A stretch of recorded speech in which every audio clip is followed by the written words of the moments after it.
Well, greetings and salutations, everybody. Welcome to the best damn movie-related show on the planet Earth. All things here at the John Campea YouTube channel, and this particular one is Open Mic that we do here on the weekends, Saturdays and Sundays. I'm, of course, your host, John Campea. It's an awesome honor and privilege, as it is every day to have you guys join me here. Now, listen, the difference, of course, between the John Campea Show on the regular Monday through Friday and Open Mic is that here on Open Mic, all we do is take open questions from you guys. But we do have the John Campea Show Monday through Friday on the John Campea YouTube channel right here. And listen, if you want to submit, let me plug the how you send in a question for the main John Campea Show. If you've got a main topic or you find something in the news that you think is really interesting, you want us to talk about it as main topics on the John Campea Show, just go over to www.thejohncampeashow.com/contact. Once you're there, fill out the form, hit submit, and then maybe you'll see your topic as a main issue on the John Campea Show. And then we take some live questions, but here on Open Mic, that's all we do is just live questions. Gonna tell you what I did last night, guys. I went over to see, as you guys know, Lucifer Season 4 has launched on Netflix. I had seen the first 2 episodes.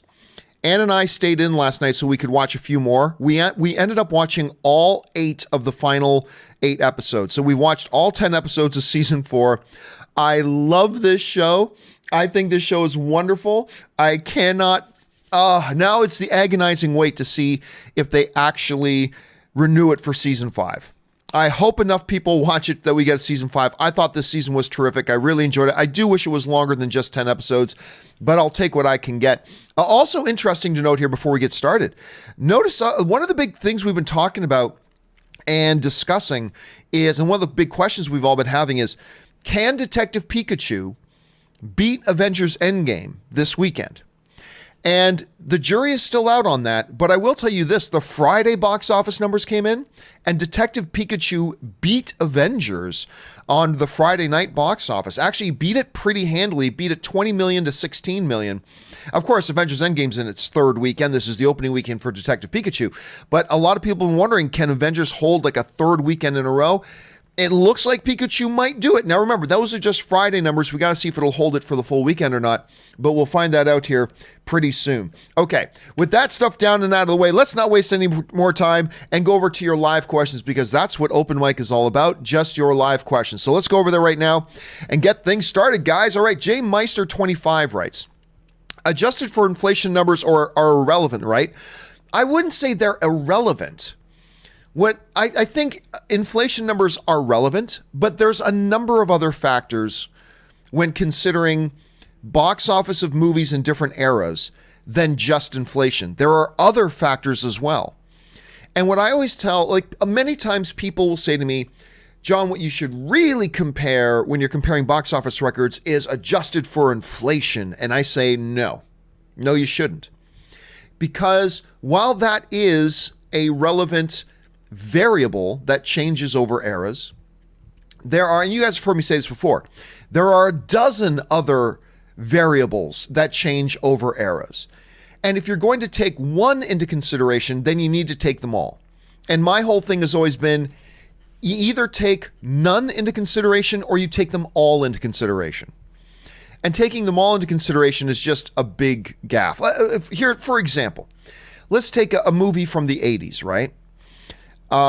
Inflation will be something that will make you look differently at the numbers. Yes, the inflation is a variable. However, there are a number of things that movies in the 80s did not have in their context that movies today have to deal with. Whether you're talking about the sheer number of films that come out in theaters today, massively more competition today than movies in the 80s had to face. Do you take that in consideration? You can make a strong argument that you should, because that's not an even playing field. You can raise the argument that today, back in the 80s and 70s, you had like 3 networks.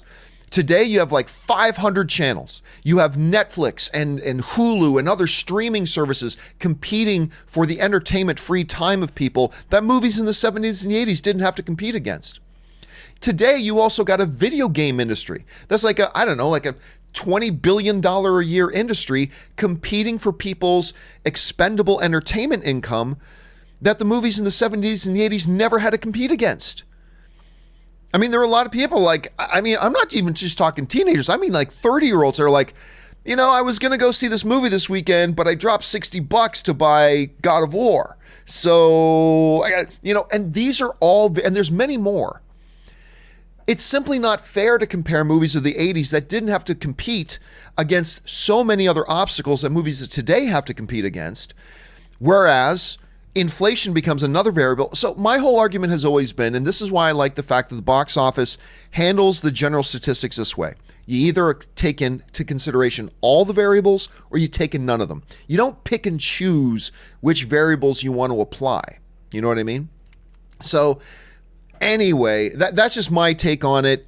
So no, it's not that I think inflation numbers are irrelevant.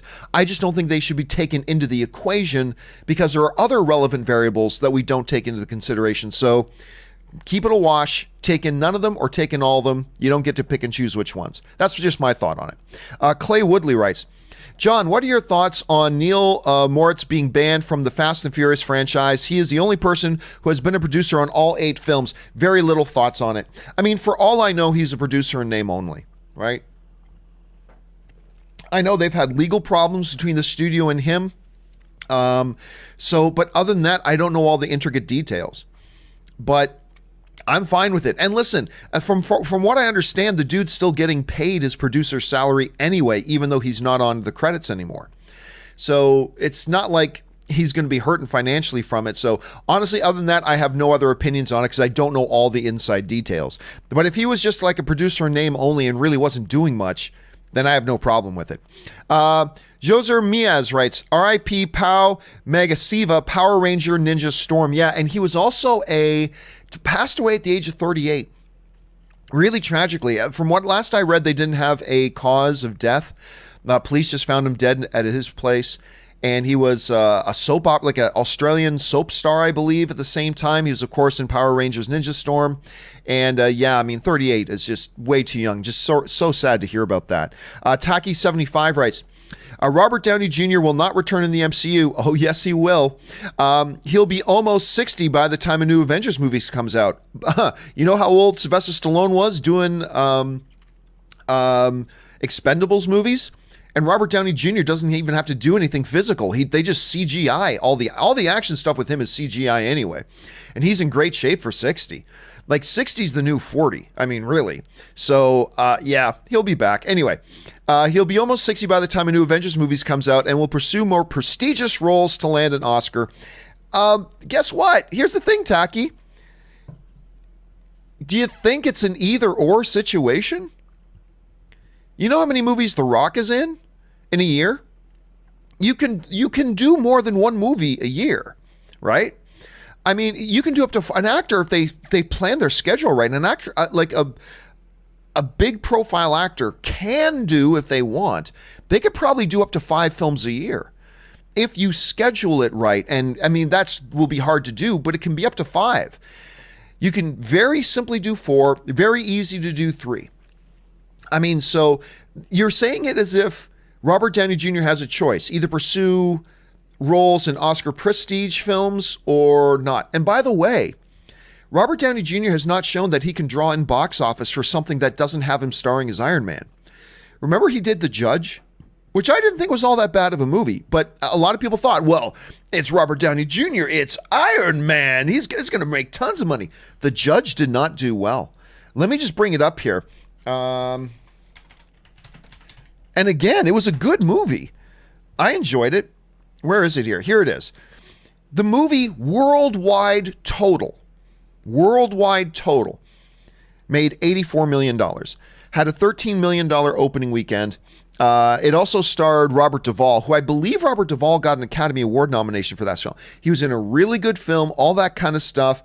They lost money on it. They took a financial bath on it. And you know, I mean, the Sherlock Holmes things weren't exactly massive blockbusters either. Robert Downey Jr. hasn't shown at this point that people want to see him in roles other than Iron Man right now. That's not a knock on his talent. I'm just saying it kind of where the audience is at right now. But if he wants to pursue Oscar caliber roles, number one, you got to have a director who's willing to give him that role. And they may or may not. But number two, you're assuming that he can't do both at the same time. He absolutely can do both at the same time. Without question, he can do both at the same time. So, yeah, I still 100% believe we're going to see Robert Downey Jr. back, no matter what he or anybody else says. And again, I don't necessarily think it's going to be in the next year or 2 years or 3 years, maybe 5, maybe later, but I think he'll be back. I still feel pretty good that he'll be back. All right. Nathan Oswald writes, one of two. Following up on my comment yesterday about the liking Batman and Robin more than The Dark Knight Rises, I get so much more entertainment value in Batman and Robin than The Dark Knight Rises.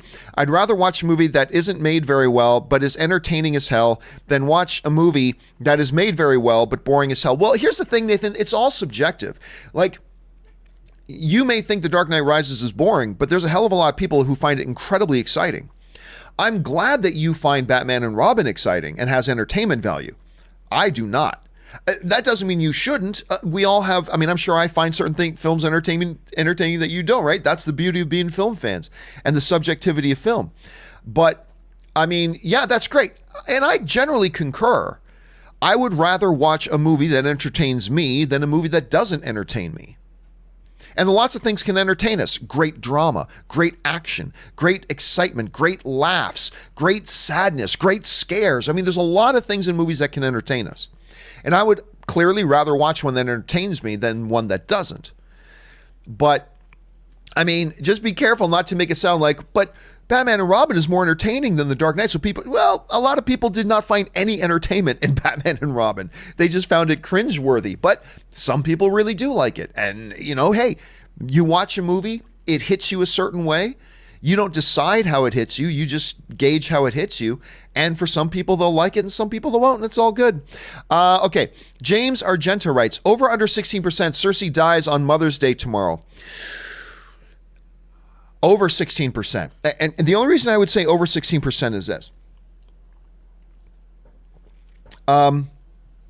What Game of Thrones has done a lot lately is that the second last episode of the season is the big boom episode. And then the final episode of the season kind of ties up loose ends, right? And if they follow that pattern with the final season, tomorrow night's going to be huge. Tomorrow night's going to be huge for Game of Thrones. And by the way, I think this season of Game of Thrones has been spectacular. I have loved this season of Game of Thrones. Other than the fact that they made the Battle of Winterfell, or at least a good chunk of the Battle of Winterfell, completely black, and I couldn't see what was going on half the time. Other than that, I think this has been an utterly brilliant season of Game of Thrones. That's just my opinion, but whatever. If they follow that same pattern, then tomorrow's going to be a big pop, and I think there's a good chance Cersei dies tomorrow, and then the final episode is just the kind of closing up the show. So I wouldn't say it's a definite thing, but I'll take over 16% on that. All right, here we go. Big Thorbowski, I like that name, writes, saw Detective Pikachu Thursday, was good. You play Smash Brothers? I don't play Smash Brothers. I mean, I've watched some people play Smash Brothers. I've never played it, and I thought Detective Pikachu was okay. It's certainly cute. Oh my God, it's adorable. It is an adorable movie. From a filmmaking point of view, they did some really bad things in that movie. Like a lot of very convenient things happening. And anyway, but I mean, like I said, watching it for the first time, when I came out of watching it the first time, I really think if you're into Pokemon, this is tailored for you if you're into Pokemon.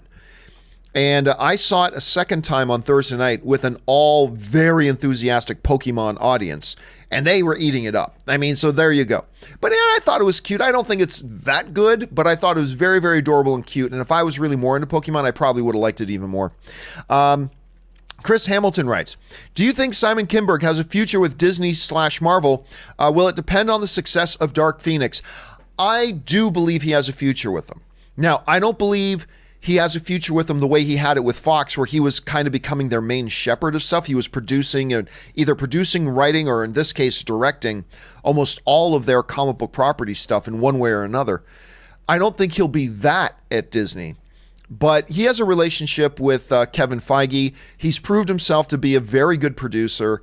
I wouldn't doubt it at all if we saw Feige bring Kinberg on to work on some stuff. I wouldn't doubt it. It won't be of the same prominence that he was at Fox, but I wouldn't doubt it that he has some kind of role to play over there. I'm a big fan of Simon Kinberg. I am. Not every movie he's ever worked on has been gold, not at all. But, and I should say, I like him as a producer and as a writer, not so much as a director, because we haven't seen him direct anything yet. And we will with X-Men Dark Phoenix, and we'll see how that turns out. All right, Brett Brooks writes, celebrating 1 year of marriage come Sunday. Well, happy anniversary to you, my friend. Also on Mother's Day. That's going to help you keep your calendars in order when you're moving forward in your lives. So congratulations, man, and happy anniversary to you and your spouse, man. All right, Vrinder Singh writes, I really like The Last Jedi, and I hope that the Rian Johnson story is not true. But if it is there a possibility that he does a full-on collaboration with Benioff and Weiss? So basically he directs and they produce, possible? Okay, so what Vrinder is talking about here is the other day I let you guys know that I had been informed that the 3 Star Wars dates we've been giving, 2022, 2024, and 2026, they're all Benioff and Weiss movies. They're not the Rian Johnson movies. That leaves us with a couple of possibilities. Number one, the Rian Johnson stuff is just canceled. That's possible, that the Rian Johnson stuff is just canceled. Another option is maybe they decide, you know what, we'll come back to the Rian Johnson stuff in 2028, 2030. Like, we'll give a bunch of years to pass to get all the Rian Johnson backlash to cool down and simmer down. Let him have a couple of hit films like Knives Out, maybe 1 or 2 more to get people back on board. And then we'll do the Rian Johnson thing in 2028 or 2030. I don't know how likely that is, but it's a possibility. Another possibility is that they just decided to shut down Rian Johnson's individual trilogy and get him to collaborate with Benioff and Weiss. So that's a possibility as well. You know, there's some people saying that, oh, because the 2022, 24, and 26 films may all be Benioff and Weiss, that means Marvel or Lucasfilm fired Rian Johnson. That's not true. He could very well still be working with them and now collaborating with Benioff and Weiss. I don't know that that's the case, but it's certainly a possibility. Another possibility is, as you're pointing out, Vrinder, hey, it's possible that they did shelve Rian Johnson stuff, but now Benioff and Weiss's movies are going to be directed by Rian Johnson. Again, I don't know how likely that is, but it's certainly a possibility. So, look, there are a lot of people jumping to a lot of conclusions, understandably so, that because we're hearing that the 2022, 24, and 26 films are all Benioff and Weiss, jump to the conclusion that means it just automatically means Johnson's films were canceled, or it automatically means Lucasfilm had parted ways with them. But there are other possibilities here as well. And let me reemphasize again a couple of very important things. Number one, Disney has not confirmed that the 22, 24, and 26 films are indeed, in fact, the Benioff and Weiss. I've been told by that. I trust the source that told me. However, until Disney says it, it's not 100% official. Keep that in mind. Until Disney comes out and says it, it's not 100% official. The other thing to keep in mind here, I really hope that the information is wrong. I personally like Rian Johnson very much as a director. I would like to see him do more Star Wars stuff personally. So I hope it's wrong. I 100% hope it's wrong. I'm going to be very, very happy if I find out it's wrong. Much as like I would have been very, very happy to find out that the Ben Affleck thing I told you guys about years ago was wrong, but we knew it wasn't wrong. I hope this is wrong. And I hope, I'd love to see Rian Johnson take another crack at it. I know there are people who don't, but this is the same guy who made Looper. This is the same guy who made Brick. This guy's a great filmmaker. And I would love to see him bring his sensibilities back to Star Wars again and maybe learn some lessons from some of the ups and downs they had with The Last Jedi and incorporate those new lessons in, and we'll see where things go. I don't know if that's the case, but we'll have to wait and see. All right, thanks a lot, Vrinder. Okay, Brett Brooks writes, also, getting Inhuman vibes from Eternals. I don't. I'm hearing a bunch of people say that, and I really don't, myself personally. But you're not alone, Brett. I've been hearing a number of people saying that exact same thing. I can get why, but I don't get those vibes myself. We'll have to wait and see. Damian Davies writes, Did you know or realize that Octavia Spencer plays the lady who signs Peter up for his wrestling match in Spider-Man 2002? Such a funny scene. I had no idea. No idea. It's been a while since I've seen that movie. If that's true, that's hilarious. I'd have to go back and see that. I love catching actors that we know really well now in popular movies that we didn't realize they had a small part in. I love finding that stuff out. So if that's true, that's a gold find right there, Damien. Thank you for letting me. I got to go and check that out now. Thanks for putting that on my radar. All right, Timothy Platt writes, Mom is a casual MCU fan. I showed her Infinity War for the first time last night, was unaware she hadn't seen it. She instantly wanted to watch it again. We're watching it again tonight. Guess what we're seeing in theaters for Mother's Day? Oh, that's great, man. Look, I don't care what anybody else says. I love taking my mom to the movies. And I love taking other people in my family to the movies as well. I just love it. It's one of the things I end up doing the most when I go home on my Christmas breaks, is I always end up taking my mom and other family members out to a movie. This year, we get to make it a Star Wars movie, so I'm very excited about that. So that's awesome, man. That's going to be a great experience. Good on you for being a good son, sir. Taking your mom to see that movie, that's great. I hope you guys have a good time. All right. Guy Volt writes, Ferguson and Cowboy now fighting next month. Thoughts? I think it's great. Cowboy's a maniac, man. He will fight on 2 weeks' notice. I mean, he will fight, like a lot of fighters will fight and then maybe have another fight in 4 months, right? Cowboy will be in a fight and then fight again in like 3 weeks or in a month and a half. I mean, it's just crazy. And he is one of the most entertaining fighters to watch.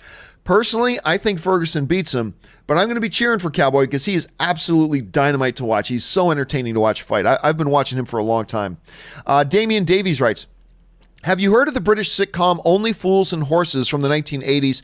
Have you seen Batman and Robin parody scene they did? Hysterical. Well, since the answer to that question, unfortunately, Damon, is no, then that means the answer to the second question is also no. So unfortunately, I haven't, but I'll have to keep that on my radar. Thanks for sharing that, man. I'm sure a lot of people who are watching the show are familiar with what you're talking about, and they probably just got a kick out of that. All right. Noel Nguyen writes, given media production companies' announcement of moving away from Georgia due to controversy, where will be the next big spot to film for TV and production? Oh, who knows? Who knows? And I don't even know. I'm not even sure right now how many productions are moving out of Georgia. I know the MCU has loved shooting in Georgia. They've been shot almost all of their last bunch of films in Georgia, as well as other locations around the world as well. As far as where will be the next big one, oh, who knows? Whichever local government comes up with the biggest tax incentives. I mean, that'll be it. I mean, there's no way to call it. I mean, there's a lot of cities with big, thriving film industries. A lot of production gets done up in Canada, both on the Vancouver side and on the Toronto side.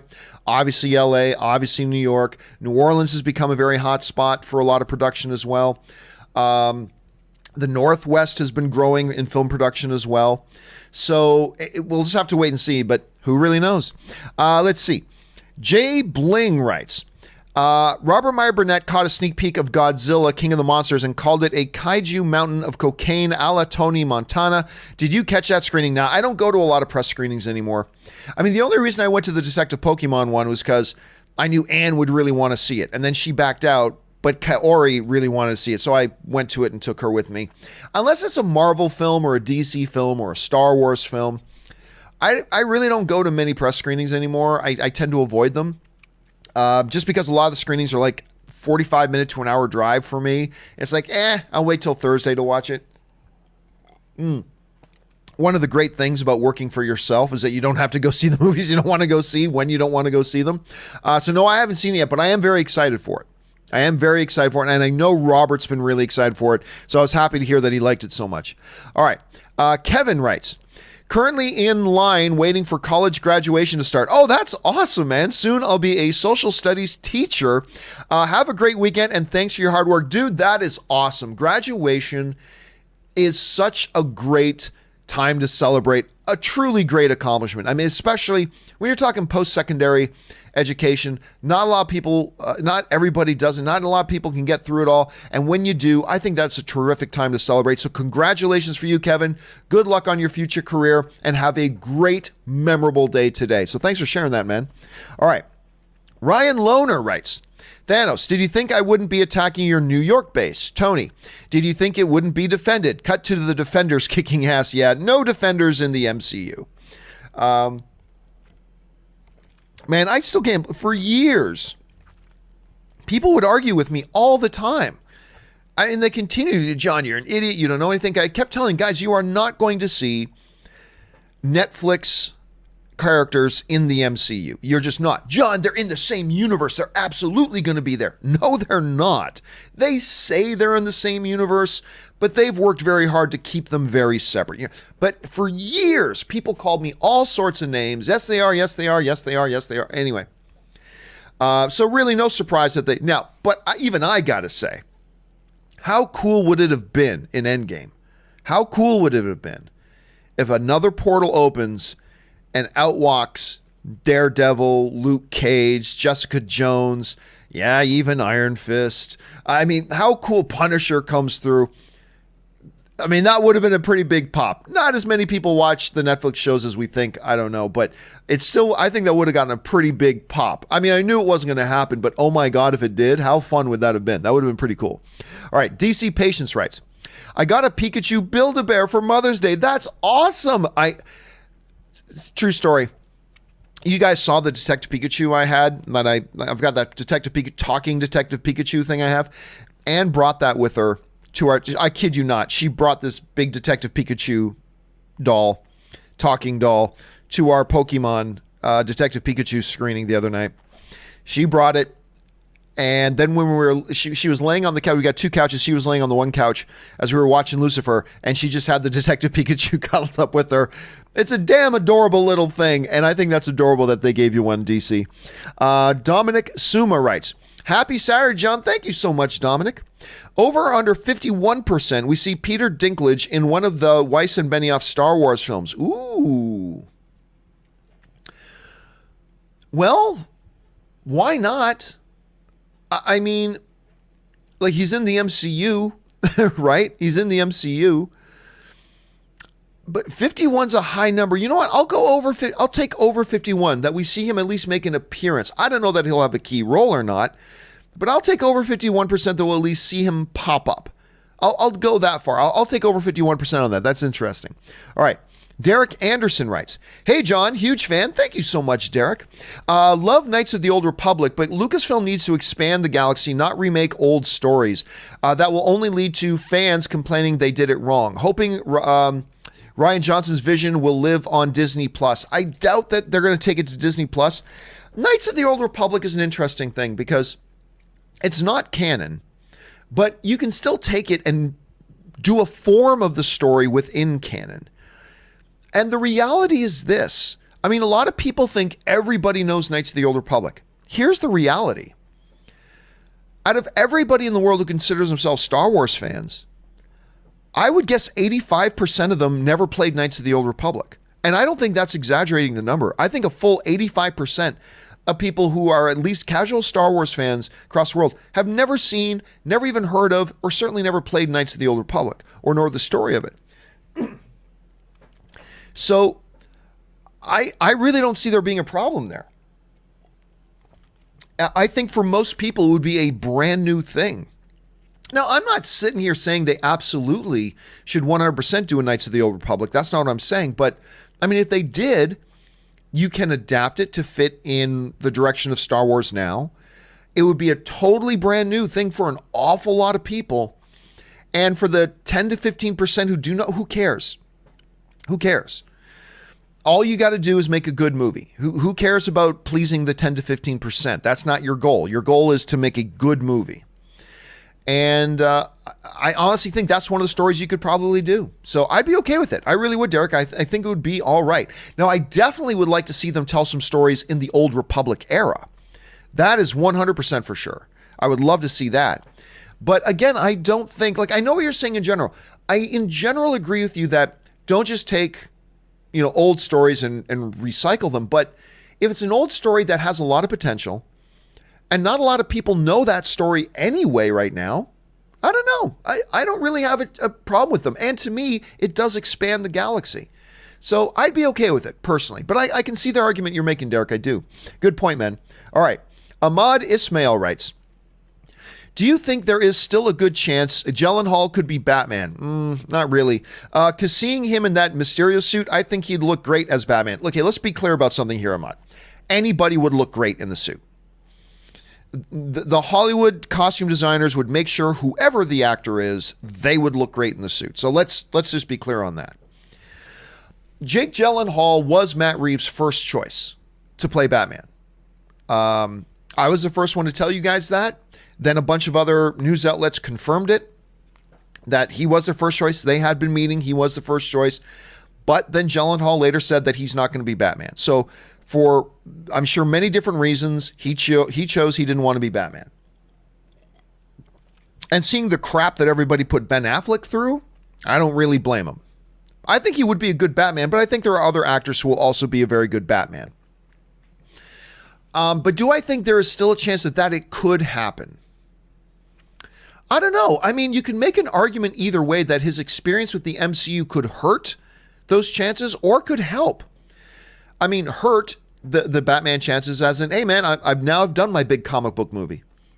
Jake Gyllenhaal is a very successful, very gifted. He's an Academy level actor. And he could go, you know what? I had a great time. I did a big comic book movie. I did a Spider-Man movie. I can check that one off my list now, so I'm good. Or it could help the idea of him being Batman because he could go, man, I did a big comic book movie and that was a lot of fun. That was a lot of fun, and I'm loving the broad attention the movie gets. Maybe I should consider doing Batman. Right now, I still think it's unlikely. I think there was a window there for him to do it. He didn't, so I think it's unlikely. Does the possibility still exist? Yes, but if you're asking if I think there's a good chance he'll be Batman, I'd say no. A chance? Sure. A good chance? Nah, probably not. Alex Pitt writes, over under 40%, we get a Lucifer season 5. God, I've been agonizing about that all day. Because, like I said, I watched season 4 last night. I loved it. Especially with the way it ends, and I won't tell you the way it ends. But, God, I want there to be season 5. I really, really do. The one thing that sucks, though, is now I binged all of the final 8 episodes of the season last night. 10 episodes in total. But I binged the 8 final episodes, and now I got no more Lucifer to watch. And that's really sucks. That really sucks. I love this show. I don't know, man. Netflix is in a cancel-happy mode. They seem to love canceling shows. I'm going to take under 40%, unfortunately. There's definitely a chance, but I'm going to take under 40%. But guys, watch Lucifer season 4. It's really good. I had a very, very good time with it. Donaldo Martinez writes, I got my tickets for Godzilla. I also read really great reviews. Can't wait. I haven't read reviews on it yet, but you know me, I thought the marketing for this has looked fantastic. I've really liked the marketing we've had for this. I think the trailers look spectacular. The footage they showed us at CinemaCon was great. I'm very excited for this movie. Robert saw it last night. He really enjoyed it, and that's good because he was excited about it, so fingers crossed. All right, James Boner writes, here we go, 1 of 3. Okay, I'll try to keep up here. When Clint and Natasha are speaking about Rocket and she just misses the Build-A-Bear imposter, and she just misses? Do you mean disses? I don't know. She just misses the Build-A-Bear imposter as nothing more than a garbage eater. Would her tune about him change if she knew the kind of torture he went through to become what he was, not dissimilar to her own situation? Just my weird brain noticing little details. Honestly, James, I didn't pick up any malice in the joke. I mean, look, we see in Avengers, all the Avengers films, the characters will make fun of other characters all the time, right? Whatever, he eats garbage, you know? He's a raccoon. The characters will make fun of characters. So basically, you're an idiot, right? So they will constantly do jokes like that. I honestly didn't read anything more into it other than that. And my guess would be that after working with him for 5 years, she probably does know his background story. I mean, you wouldn't incorporate him into your team without knowing his background, right? Natasha wouldn't do that. So I got a feeling she did know it. And I didn't read anything into that. I didn't read that as her. She has no respect for Rock. Remember earlier she goes, what was it? Scott was talking to her. Scott, listen, I get email from a raccoon. So Nothing is ridiculous to me at this point, or whatever that line. It was a great line in the movie. I don't think she has a lot of disrespect for Rocket at all. I mean, I don't think she'd have him on her team if that was the case. So I didn't read anything into it personally. And I think she probably did know his background story. That's my guess at any rate. All right. Joseph Mitchell writes, if John Wick had to sacrifice his dog to get the Soul Stone, would he do it? And if he did, would he then have to take himself out after? I believe that John Wick would have sacrificed his puppy to save half the human race. I got to believe he would have. It's not just any dog. Of course, it was the dog he got from his wife. I don't know. Actually, now that I'm thinking about it, the last gift from his wife, maybe he would be willing to sacrifice half of humanity to keep that. I'm going to guess no. But no, then I don't think he would have shot himself because there would have been a good reason. Let's see. Ryan Lohner writes, can the Godzilla trailers stop calling them Titans? I keep expecting one of them to say F Batman. But I mean, remember, they are using the word Titans, and I know you're joking, Ryan, but remember this, guys. In the Godzilla trailers, they're using the word Titans properly. That's the proper application for Titans. Like Teen Titans and Titans on DC, they just took that name for something. They are not literally Titans. The Godzilla monsters are literally Titans. So, yeah, don't get confused there about who took the name from who. James already covered that. And then James, you follow that up. Dismisses, not just Mrs. Stupid Arc. No problem. I understood what you were trying to say there.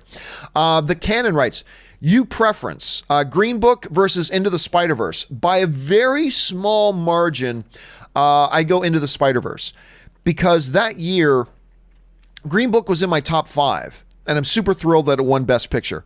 But for me, that year, it was number 1, Quiet Place, number 2, Black Klansman, and number 3, Into the Spider-Verse. And then number 4 was Green Book. Number 5 was A Star Is Born. Yeah, I like The Star Is Born that much. I really thought A Star Is Born is brilliant. I had it in my number 5 film. But since I have Into the Spider-Verse at number 3 and Green Book at number 4, I'll take Into the Spider-Verse. It was the best comic book movie of the year. It was one of the best movies of the year. It was the best animated film of the year. God, that movie's brilliant. I love that movie. Let's see. Where else are we at here? Pool of Dead writes, saw the Ted Bundy movie. Don't get the hate. I really like it. Efron is incredible. The first half is okay, but I really like the second half. 3.5 out of 5. Yeah, I'm hearing some good things too. Look, here's the thing about the Ted Bundy movie. I knew it was in trouble when it got ditched onto Netflix. So then, because, it was supposed to be a theatrical release movie, ended up getting dumped on Netflix. So I knew that wasn't a good sign. But since then, I've been hearing a bunch of people saying they don't like the film. But there are also people out there saying that they do. One of the constants I'm hearing from Pool is that even the people who like it and even the people who don't like the movie, they're all basically saying the same thing. Zac Efron's really good in it. Now, that part doesn't surprise me because I've been preaching that sermon for years, that Zac Efron is a better actor than we give him credit for. Zac Efron is quite a solid, good actor. I'm a big Zac Efron fan. I'm not always a fan of the movies that he's in. I'm not always a fan of the roles that he plays, but he's a terrific performer. And you put him in a movie like Me and Orson Welles, or a movie like, God, he was fantastic in Greatest Showman. He's really good in a lot of stuff. So I'm not surprised to hear it, but I'm happy to hear that as well. So good to hear your thoughts on it, Pool. I appreciate that, man. All right, Johnny West writes, when are you going to start selling But John shirts? That's a great idea. By the way, thank you for the little segue. I should mention, if you're watching this on my YouTube channel, if you look below, there's a little merchandising tray there where you can buy like a John Campea mug that I'm drinking out of, or John Campea shirts. And you're right. I should get ready to design a But John shirt. You're right. I should get him on that to design that. You know what? Keep your eyes open. The next few weeks, there's going to be a But John shirt there. Thanks for the idea, John. I appreciate it. Terrell Wise writes, who gave Carol Danvers the Captain Marvel name? The name who knows? It could be one news reporter says it, and then it catches on. It could be Nick Fury says it, then whatever. Maybe Carol gave her the name to herself. Maybe one of the Avengers over the 5 years of working with her gave the maybe Natasha made that her call sign at that point. So we never hear the name Captain Marvel in the movie. We hear it in the Spider-Man trailer. But it could be that they gave her that call sign years ago, in between the events of Infinity War and Endgame. They could have given the name years ago, so don't know. I don't really think it's that important either. Folsom53 writes, I wasn't super sold on another Jumanji film initially, but seeing The Rock's Instagram posts from the locations they're shooting makes me excited. I gotta tell you, Folsom, man, I have been excited. Just because, look, Shakespeare, it is not. Let's be clear on that. But it was so much fun. I mean, the way these characters play these roles, particularly Jack Black. I don't think Jack Black gets enough credit because we talk about The Rock in it because he's great in it. Kevin Hart is great in it, but we don't mention Jack Black in that movie enough. I think Jack Black was actually the MVP of that movie. Him playing a Heather, good-looking high school girl. To me, that was the gold. And Karen Gillan was so good in that as well. I had so much fun watching it that it's one of those movies where it's like, to me, put almost any story together, I think I just like another an hour, 45 minutes hanging out with this collection of characters. I think I just like to hang out with these collection of characters for another hour, 45, 2 hours. And so I've always been excited for it from the get-go. But you're right, some of the stuff, The Rock is obviously very, very, probably the most active social media celebrity there is, but he's been showing some really, really fun stuff. Okay, let's move on here. Colby Harris writes, just pre-ordered the Hot Toys Endgame Captain, I'm going to assume you mean Cap as in Captain America, not Captain Marvel. My first, dude, just be careful. I'm jealous of you that you're getting it, but be careful, because once you buy one and you get your hands on it and you start looking around your room, you start saying, you know, another one would look really good over there. And the Thanos one would look pretty good over there. And ooh, that Black Widow one, that would look great right over there. I mean, and they're expensive. Just be careful, brother, because you can start going, I did it. I bought one, and just like that, I had four. So it's very, very addicting. Be very, very careful. But man, my mouth is watering. I'm so jealous you're getting that Captain America. I'm telling you what, man, I am considering getting that Captain America one myself. Because that Captain America one looks outstanding. So I'm a little bit jealous. All right. Mason Kackman writes, favorite Ben Stiller performance? Mine is Dodgeball. Absolutely love him in that. First of all, I love Dodgeball. If you can dodge a wrench, you can dodge a ball. I love Dodgeball. I don't know if that's Ben Stiller's best performance. Man, there's a lot of Ben Stiller movies I love him in. Mystery Men, which I talk about all the time. Zoolander is probably my favorite Ben Stiller movie. That original, let's forget that Zoolander 2 even exists. Can we? Can we please just forget that Zoolander 2 exists? The first Zoolander, all-time great. I love that movie. I eat that movie up. I can watch that movie every night and still laugh every time. His Meet the Parents stuff is really good. Then he's done some dramatic stuff that is also really, really good. I'm gonna go with Zoolander. Yeah, I'm gonna go with Zoolander. But I love Dodgeball, man. I totally dig that. But I'm gonna go with Zoolander myself. Edgar Navarro writes, I am Mary Poppins, y'all. Snap. Wouldn't that be funny if he came back at the last second, saved the day, got the gauntlet? I'm Mary Poppins, y'all. I mean, it would have been stupid, but we would have got a laugh out of it for a second. And then we would have lamented saying, but that was a really dumb thing to do in the movie. Yes, Michael Rocker. Anyway, am I in the right spot? I am. Matt Thornton writes, with Big Bang Theory ending soon, I'm calling a crazy prediction. In the last episode, Penny will ask Sheldon to knock on her door one last time. I've seen I can't even remember, 2 or 3 episodes of this show. I never liked Big Bang Theory. So I think I know which one is the Sheldon character. I think.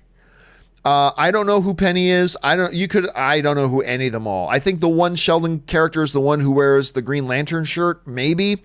But yeah, I've never liked the show. To me, and I'm not saying anybody else needs to feel this way, not at all. I'm just saying what the thought process in my head was. I felt like this is a show made by people who have no idea about anything in the geek culture, trying to make a show for people who are in the geek culture. Does that make any sense? I felt like it was a show being made for people in the geek culture, being made by people who had no clue about the geek culture. That's kind of the impression I got watching it the little bit that I did. But, you know, hey, a lot of people, it's one of the most successful sitcoms of all time. Clearly, a lot of people love it. So clearly it's got something going for it, but it was just never my cup of tea personally. All right. Artur Mansouri writes, proud member of the AMC A-list, myself as well, Artur. Do you think they could increase the price by $10 and include a free... Oh, no. Never. Anyway, let me finish reading the thing. Increase the price by $10 and include a free popcorn and drink with each showing for subscribers. No. That would be, from a business point of view, an absolutely idiotic thing for you to do if you're AMC. It'd be great for the film goers for sure, but it would put AMC out of business. Because, look, the whole reason AMC has these programs is to get us into the theaters so that we will buy the concession stuff. Remember, that's where theaters make their money. Theaters don't make their money on the movie tickets you buy. They make very little. They make a small percentage of, they only get to keep a small percentage of the movie ticket purchase cost. That's why they're not so concerned about that. What they're concerned about is getting us into the theater so we will buy concessions. That's what makes AMC A-list work for AMC. They can't start throwing in free concessions because then any money they're going to make is gone. Because remember, a large popcorn, depending on where you live, is $6, $7, $8. You think adding a $10 extra? Because you can see up to 3 movies a week. You can see 12 movies. So let's say you just see 5 movies, right? Let's say you just watch 5 movies this month with A-list. You can see up to 12. Let's say you see 5. Well, I know every time I go to the theater, I get a popcorn. I never eat popcorn anywhere else, but when I go to a movie, I got to have a little bit of popcorn. I don't even eat 1/3 of the popcorn I get.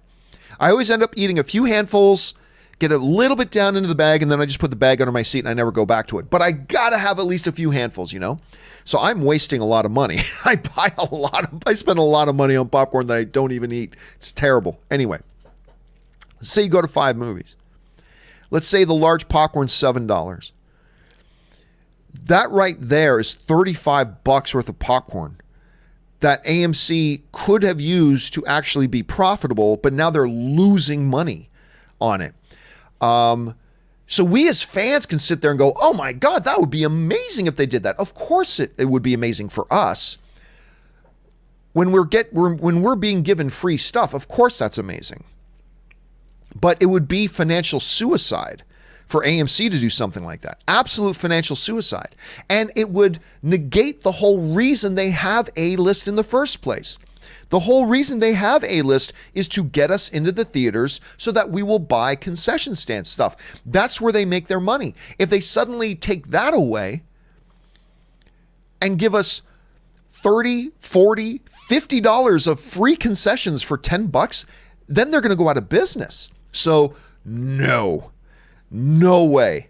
No way will they ever do it. Artur, I could see why you would think that's a great idea for us, for you and me as moviegoers. It would be great for us, but it would kill them.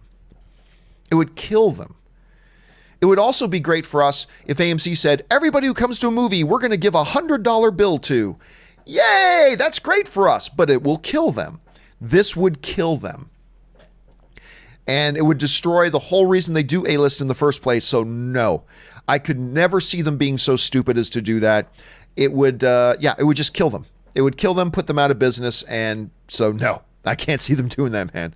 I mean, hey, listen, Artur, if they introduce that, hey, if you want to pay $10 extra a month for your A-list, we'll give you 1 free pop. Sold, give it to me.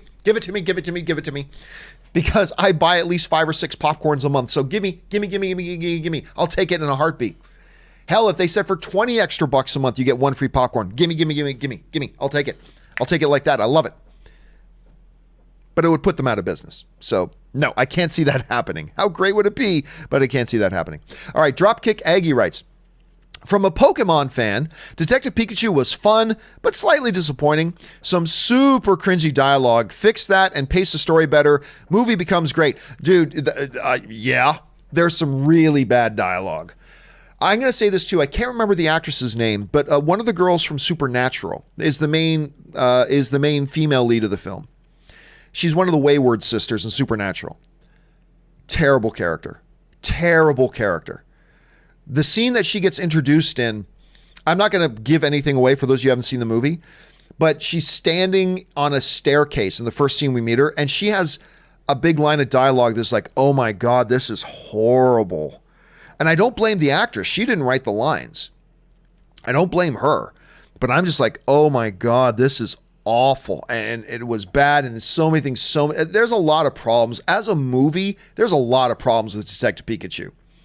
A lot of it gets made up for, though, by the fact that it is undeniably adorable. It is unrelentingly, undeniably, unmercifully adorable. And so it's hard not to get, even as a non-Pokemon fan, it's hard not to get caught up in that. And that's why I don't think it's a great movie, but even I gotta go, it's kind of worth watching. I had a decent time watching it because it's just so adorable, clever, cute, all that kind of stuff. Let's see. Dropkick also follows up and says, chemistry between Tim and Pikachu kept the movie alive. Completely agree. It was that nature. Justice Smith I think it's Justice Smith who's the lead character. Between Justice Smith and Pikachu, that's the movie right there. That's the movie. That's what makes this movie work. On top of all the adorable cuteness in it too, but it was really that dialogue and the relationship between them and the chemistry between them that really floated that. Now, it's a very different chemistry, but in the same way, it's kind of similar to the way that Venom, the main reason Venom works is because of that chemistry between the symbiote and Tom Hardy. That's what makes the movie really work. If you take that away, the movie kind of falls apart a little bit. And I think if you didn't have that dynamic between Pikachu and Justice Smith, I think the movie falls apart. But it does work, and it works really well on that level. So I agree with you, Dropkick. Okay, let's see here. Nick B writes, hey, it's Candy Van Man. From the longest time, my YouTube/Google account was acting up, and I couldn't change my name. Hooray! Anyway, all right, so now you are Nick B. Although I gotta admit, I did like the Candy Van Man. That was kind of a cool name too. But Nick B, now we know who you are. I'm glad you're able to get that changed, my friend. All right, Ryan Lohner writes, how about the teenage couples where only one was dusted? Awkward. Well, I mean, I brought this up the other day about Endgame. It's not just teenage couples. It's like, imagine married couples. Like, think about this. The decimation happens in Infinity War. Millions of married couples lose their partners. They grieve for 2-3 years. And then finally, after years of grief, they build up the strength to move on with their lives and maybe meet somebody new. And now they have a new partner. And after a year or two, they get married.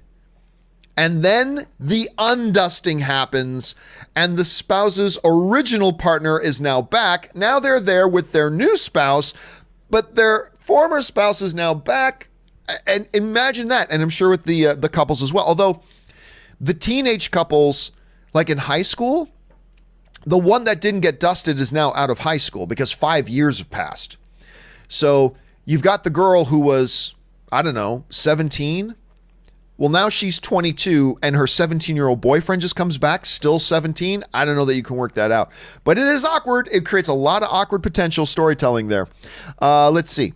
I don't get likes. Sorry. Where are we at? Okay,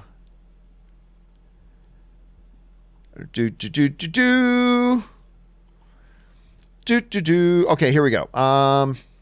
I don't get likes, writes. Why are Star Wars movies called episodes? Oh, they just kind of broke it down into that. Like, remember when the original series came out and you got into Empire and Return of the Jedi, they just started calling it episode 4, episode 5. They started telling it in chapters of the story to feel really big and epic, and it just kind of stuck through the years. Talmis Yusuf writes, on episode 8 of Lucifer, wow, just wow. I'm telling you, man, I love this show. I love this show. And for those of you guys who've been watching me, one of the things I was wondering going in was there's been a lot of stuff on Lucifer when it was on Fox that I couldn't believe they got away with on a network broadcast show, as far as the sexual innuendo and like mature themed humor and stuff like that. I couldn't believe they got away with some of the stuff on Fox that they did. And I often wondered, when it goes to Netflix, I wonder if they'll take advantage. You don't want to fundamentally change the show, but I wonder if they'll take advantage of the fact that it's on Netflix to push the boundaries just a little bit more, right? To push the boundaries just a little bit more. And if I'm not mistaken, if I remember right, the very first scene of episode 1 of Lucifer season 4 on Netflix was the black screen coming up and a massive sex party orgy had just happened at Lucifer's apartment. And that's the way it starts. And me and Ann are looking at each other, we're like, well, I guess they're taking advantage of the Netflix stuff because they totally went there. And again, you don't want to go too far with it. You don't want to make it too filthy, and I love the filthy, but you don't want to make it too filthy because that'll just change the whole nature of the show. But push those boundaries a little bit, and they did. And I thought the effect was really great. And you know what else is really cool? Now they can swear because they're on Netflix. But I don't know if in all 10 episodes, I don't know if any of the characters swore more than a dozen times. Honestly, I don't know if I can remember a dozen times that a character swore. They used swearing very limited. Again, they pushed the limits a little bit more because now they're on Netflix, but they didn't push it so much that it made it a different show, right? And I appreciate that they did that. Anyway, Darth Suthius writes, "Hey, Mr. C, we don't talk about the Korea fight scene much. It's a great action scene with a fight between Cap and Ultron." Oh, that was like when they're on top of the I think that's when they're on top of the truck. It's a great sequence. You're right. I mean, the reality, though, is that just goes to what we were saying before, though, Darth. We don't talk about that movie enough. I think that movie got a bad rap pretty much right off the bat because it wasn't as good as the first Avengers. But I'm telling you, the more I see that movie, the more I appreciate it. And I realize the more and more good stuff is in there. And I still think it's the last of the Avenger movies. Like, I put the first Avengers above it. I put Infinity War above it. I put Endgame above it. But it is better than I think we've given it credit for over the years. And I think there's a lot of great stuff in there. And that, Darth, I think is just another great example of something that we overlook and don't think about. And it's actually really quite good. And it's funny that I've been getting more and more messages from people saying, you know what, I watched Ultron again and it's better than I remember. It's just doing that with me. I feel like the more you watch it, the more you appreciate it. And you can't say that about a lot of movies, but that's a great example, Darth. All right. Jaron Morris writes, "Ever see the anime version of Death Note? Really popular, and I think you will love. Yui wanna talk about a villain and think he's doing the right thing." I did see the anime version of it, and it's a lot better than the live action version that they did on Netflix. Look, it's not one of my all-time favorite things, don't get me wrong. I don't buy into it as much as a lot of other people, but I did enjoy it quite a bit. But the live action version was such an atrocity. It really is a shame. It really is a shame what that live action version did. So I don't know. Have to wait and see if we'll ever get another, because they were talking about wanting to make another live action one, and I just don't think it's going to happen. At least I don't think it should, but who knows? Maybe it will. For all I know, maybe they're shooting another one right now. Gavin Downard writes, "What's the movie in the MCU you wish was better?" I wish all of them were better. I wish every movie I've ever seen, even the ones that are great, were better. Better is always better, right? I wish Endgame was better. I wish Captain America, the First Avenger was better. I wish the first Avengers movie was better. I wish Doctor Strange, I wish they were all better. If you're asking, though, what a movie that I wish was better that I didn't think was all that great to start with, Thor: The Dark World. Because I love the Thor character. I think the Thor character is my second favorite MCU character behind Captain America. The first Thor movie, I adore. I love the first Thor movie. Obviously, most people love Ragnarok. So to me, it's a real shame that the Dark World has to be in there the way it is. And again, it's not a garbage dumpster fire of a movie. It's not a terrible movie, but it was such a significant step down from the first Thor. And that's one that I would wish, out of the ones that I don't think are great, was better than most. I'd probably say Thor: The Dark World. All right, John Demoto writes, John, back-to-back 55 to 60% drops for Endgame.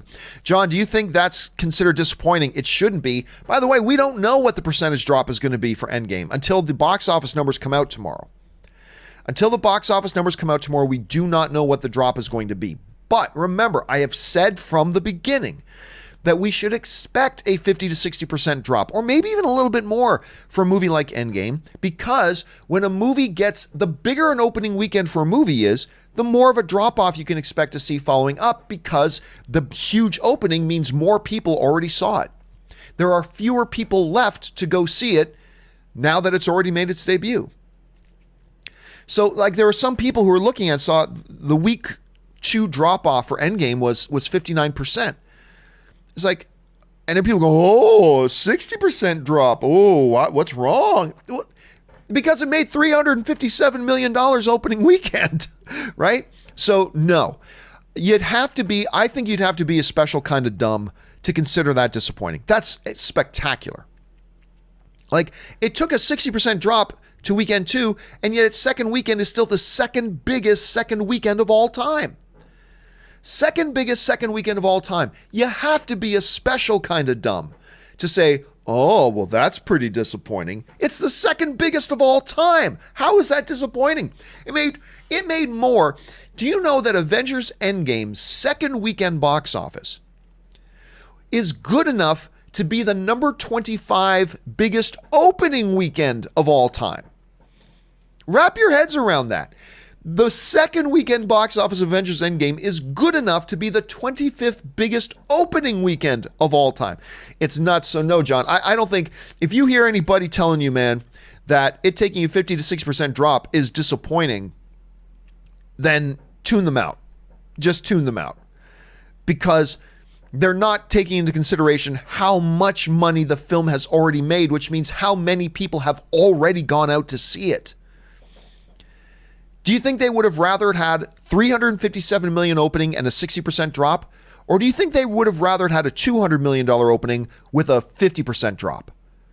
Obviously, you'd rather have the $357 million opening with a 60% drop. Clearly, that's just math. So, yeah, anybody who's telling you that, John, man, dude, tune them out. Just tune them out. Because, no, that is not disappointing at all. Not when you're talking about numbers that are this big. Not when you're talking about numbers that are this big. If it's a movie that made $70 million opening, yeah, you don't want to see a 60% drop followed by a 60% drop. No, but then you're not talking about the same massive numbers that we're talking about with an Avengers Endgame. So, yeah, don't worry about it, man. All right. Jaron Morris writes, ever watch Inside NBA? I love it, especially with the original four, Chuck, Shaq, EJ, and Kenny. And I love the segment, Shaqtin' a Fool. I do watch it once in a while, as a matter of fact. I think Shaquille O'Neal is ridiculously entertaining to watch. I do. I love Kenny on it as well. Charles is weird. Do you know I got asked once? True story. This is going back a number of years. I think it was getting close to me wrapping up doing things on.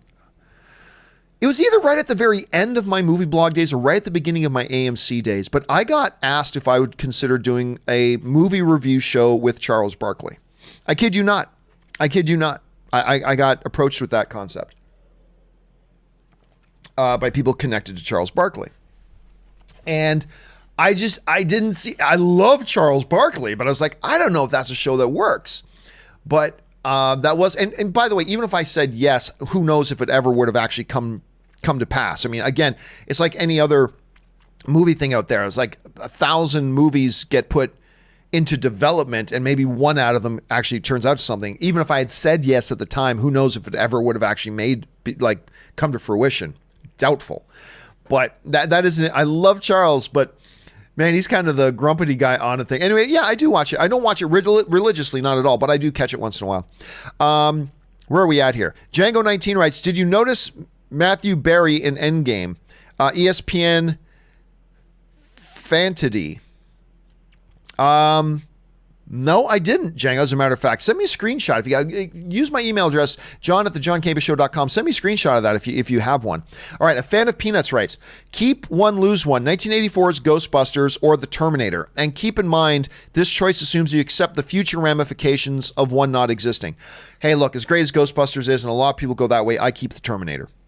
That's just, I'm not saying one's better. I'm just saying, if it's me personally a fan, I'm keeping Terminator.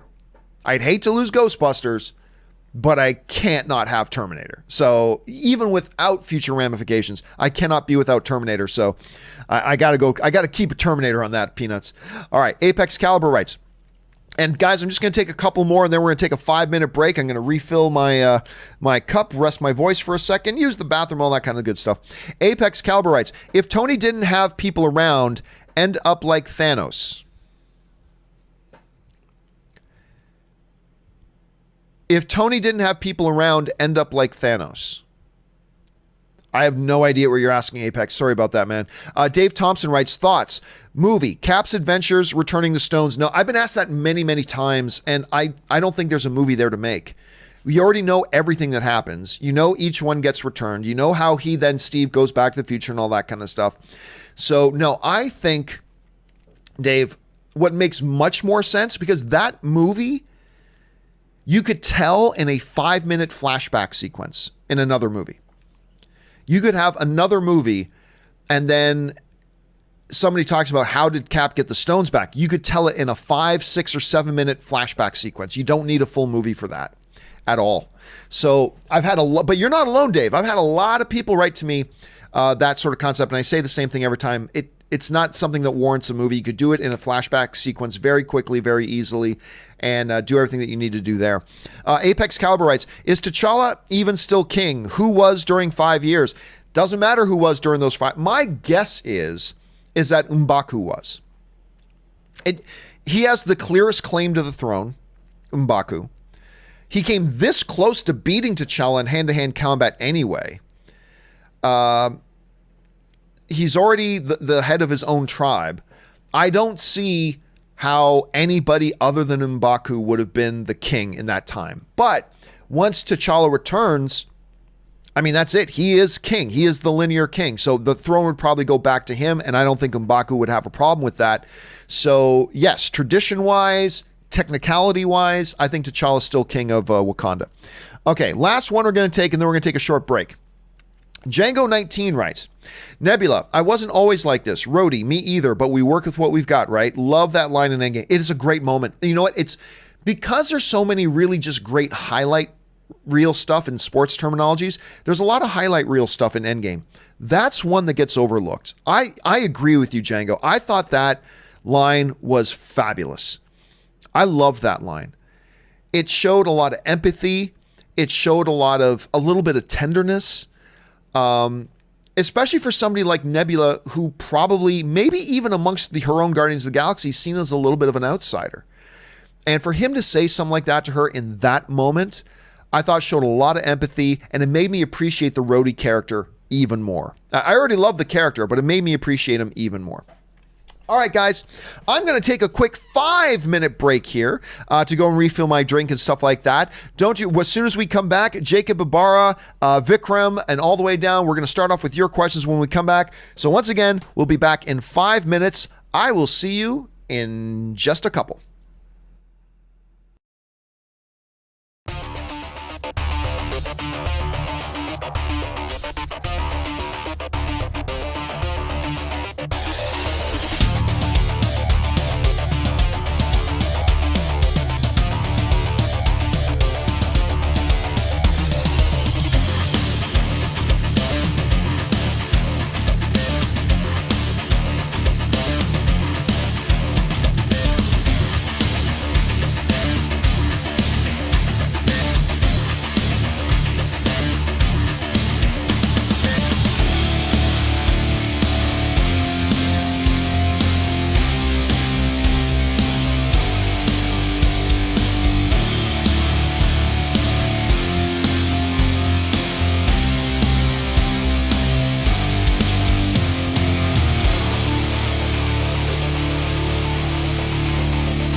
are back, guys. Thank you so much for hanging in there with me as I took a little break, refilled my drink and everything, rested my voice for a bit, and let's get right back into the action here. All right, Jacob Ibarra writes, was listening to Zimmer's Zod and Bane themes yesterday at the gym. He did a great job with that stuff, man.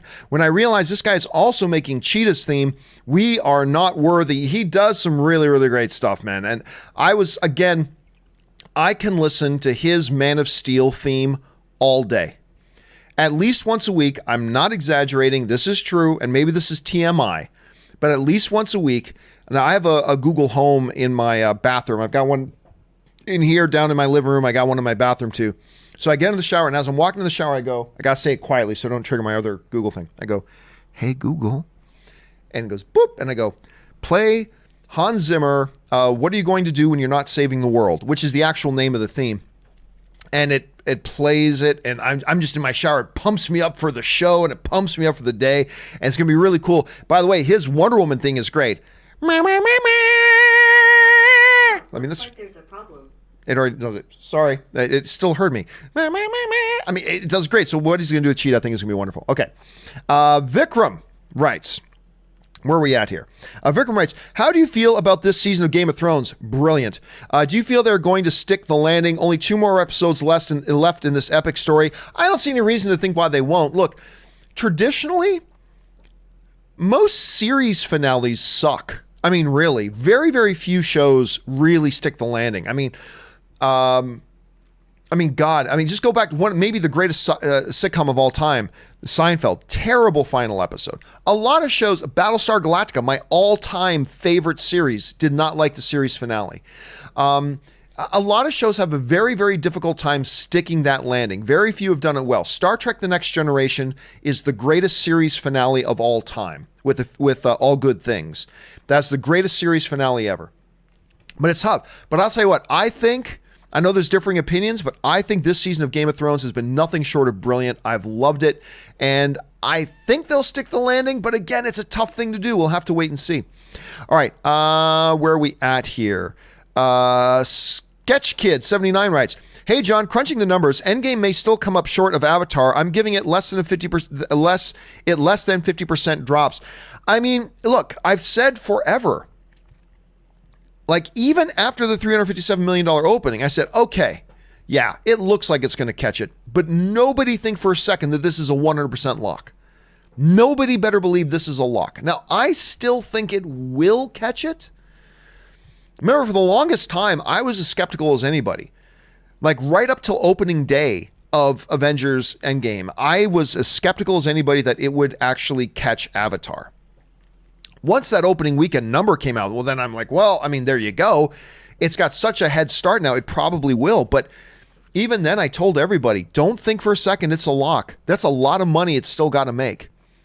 And after this weekend, it's probably still going to be 300 million or so short, and it's going to be done its first 3 weekends already. It's already opened in every market it's going to play in. And now Detective Pikachu is out, and next week we got more movies opening. Like, I think we got Aladdin next weekend, or John. Anyway, we got big movie we got John Wick next weekend, and then Aladdin after that. It is not a lock. It's not a lock. I still think it will just get there. I think 3 billion is off the books now. I don't think it can reach 3 billion. I still think it can catch that Avatar number, but do not think for a second, guys, that it's a lock. Everybody keeps underestimating just how big of a number that $2.8 billion is. It's massive. Absolutely massive. And like I said, after this weekend, it's still going to have 300 million to go. That's a lot for a movie going into its 3rd and 4th weeks.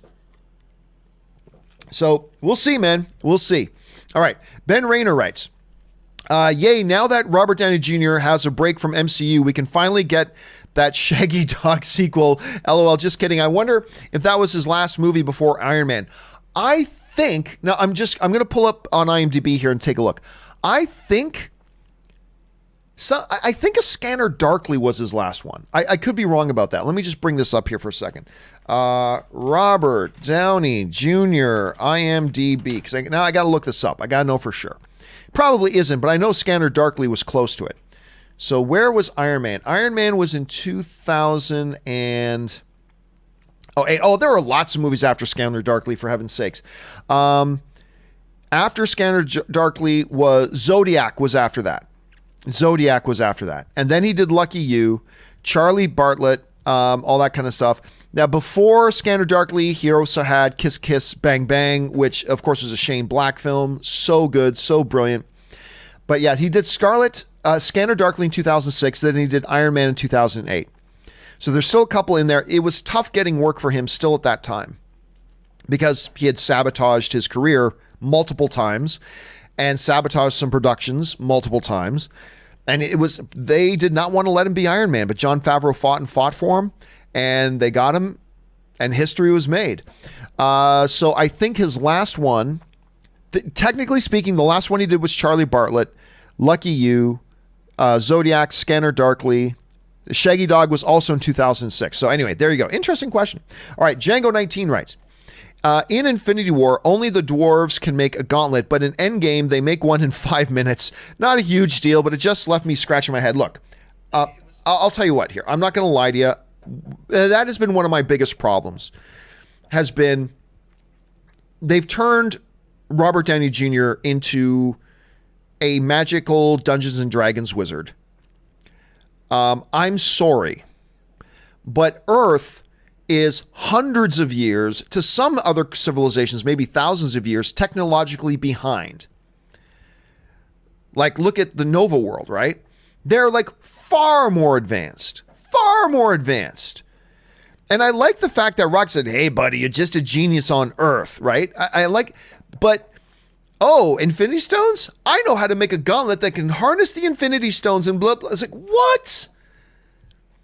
It literally took a magical race of giant dwarves forging in the heart of a dying star at this mythical Nidavellir place to forge something like that.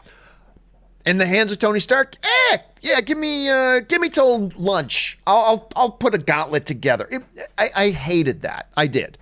I got over it because everything else that came after was so great, so I got over it. But yeah, I'm not gonna lie, Django, man. In that moment, that really bothers me. It bothers me how his Iron Man suit has just become magic now. Whereas in the earlier iterations, it was still sci-fi, but it had just one toe dipped into the, let's make this feel a little bit real. Even though it's completely fantastical and sci-fi and all that kind of stuff. They kept one too, but it's just become pure magic. And Tony can do anything. Need time travel? You know what? Just give him 2 or 3 days sitting up at night. Let's see. I figured out time travel. I mean, it just becomes too easy and too ridiculous. And look, movies ask us to, suspend disbelief. And I get it. I don't mind movies breaking our real world rules.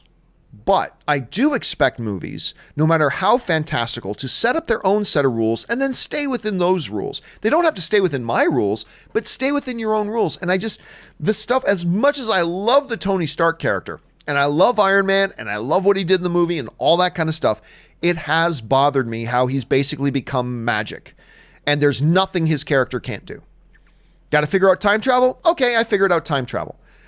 We got to create our own version of Infinity Gauntlet that only a magical race of giant dwarves living in the heart of a dying star out there in the galaxy somewhere in some mythical place called Nidavellir. Oh yeah, okay, I'll figure that out in a day. I'll get that, make that, no problem, we got it. It's just far too easy. Didn't dig it. But again, I get over it because the payoff was so fun. So I let it go and I get over it, but I'm with you in the moment, Django. It's stupid. Let's not mince words. It's dumb. But we accept it and get over it because the payoff for that stuff was so entertaining. All right. Ben Rayner writes, love your new title intro card. Well, I just popped that in there for fun. I'll probably use it again on Monday just for fun. It was just kind of fun thing to throw in there, but thank you, Ben. I appreciate that. Caesar Rivera writes, isn't Professor Hulk the screenwriter's call, not the Russos? The screenwriters work under the direction of the Russos though. Everything that goes into the movie is ultimately the director's call. Notwithstanding oversight, Feige, all that kind of stuff. But if there's something that the screenwriters have and that the directors don't want, then it doesn't go in the movie, right?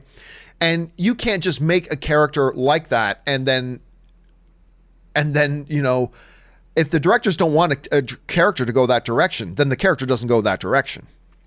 Now, again, I am very disappointed that the Hulk was so benched for Infinity War and Endgame. He's the Hulk. He's the ultimate nuclear option. And he didn't get a single action scene except the very beginning of Infinity War just to job to Thanos. And that's cool that he jobbed to Thanos because Thor did too in that beginning. So that's fine. But Thor then got big payoff later. Hulk got nothing. No other action sequence throughout the next two movies. It's the Incredible Hulk, for heaven's sakes. Now, I still do like and appreciate what the Russos were going for. They did something different with the character. He had some big highlight moments. And don't forget, not Tony Stark, Hulk brought everybody back. It was Hulk that undid the snap. It was Hulk that did that, not Tony. And if Hulk hadn't have done that, the armies wouldn't have been able to show up to defeat Thanos later. Not even given Tony the chance to do his own snap, right? So I appreciate what they're going for, but I still was kind of frustrated. But no, ultimately, it's not the screenwriter's call. That's the director's call. Anyway, Darth Suthius writes, like Thanos being... By the way, did I skip one there? Nope. Okay. Darth Suthius writes, like Thanos being destiny and inevitable, you can say Tony was the same, destined to save everyone, but at the cost of his demise, which was inevitable. Again, it wasn't Tony that saved everyone. Tony played a part, but Tony never would have even had that chance to do that if all the other dusted characters and armies didn't come in to save the day. And that was done by Hulk. Bruce saved everybody. And of course, Cap had his role to play, Thor had his role to play, and Tony had his role to play. And ultimately, Tony's role required him to make the ultimate sacrifice and die, which was a great ending for that character. It was a great ending for that character. A lot of people have been drawing comparisons between Thanos and Tony. I don't see it personally, but an awful lot of people do. An awful lot of people do. Jacob Ibarra writes, also, can Hans Zimmer just do all character themes for DC as John Williams does for Star Wars? He's just that good. He's very good in it. He's got his finger on the pulse of the DC characters. He knows how to make these epic scores. And you know what? I've always said, in the midst of all this, there's a couple things the DCU has always done better than the MCU, I think. One is trailers. They make the best trailers. But number two is I always think, I still believe that DC makes the better scores. Not that saying that Marvel's scores have been bad. I just think the DC scores have been better. That's just my thought on that. All right. A fan of Peanuts writes, John, how did Cap return the Soul Stone to Red Skull without sacrificing a life? Clint held it and didn't melt as a mere mortal. Thoughts? Well, that's a whole bunch of different issues there. But I've been saying for a long time, a big problem here is they're saying you've got to return the stones to their exact returning place at the exact moment they were taken, right? Okay. Just let's talk about the Soul Stone for a second. Nobody knows where the Soul Stone goes. Where do you put it back? Even Clint didn't go and grab it from someplace. You know, Natasha went off the cliff. Clint blacked out, woke up in a shallow lake, and it just was sitting in his hand. Where does Cap put it back? And it drives me crazy that nobody even had a moment's discussion about, by the way, we have no idea where to put this back. We have no idea where to put this back. Where does it go? Where do I put it? I mean, it's just like that, right? So I don't know, man. It did kind of drive me crazy a little bit.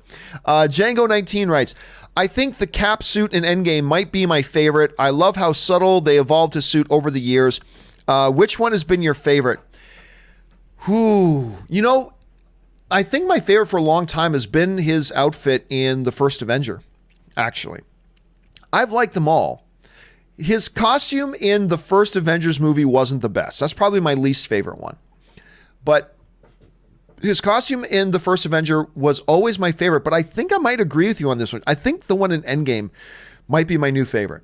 I think that one might be my new favorite. All right. Factual Opinion writes, Fantastic Beasts and Warner Brothers' Giant Monster Universe are two franchises that have been leaving me disappointed.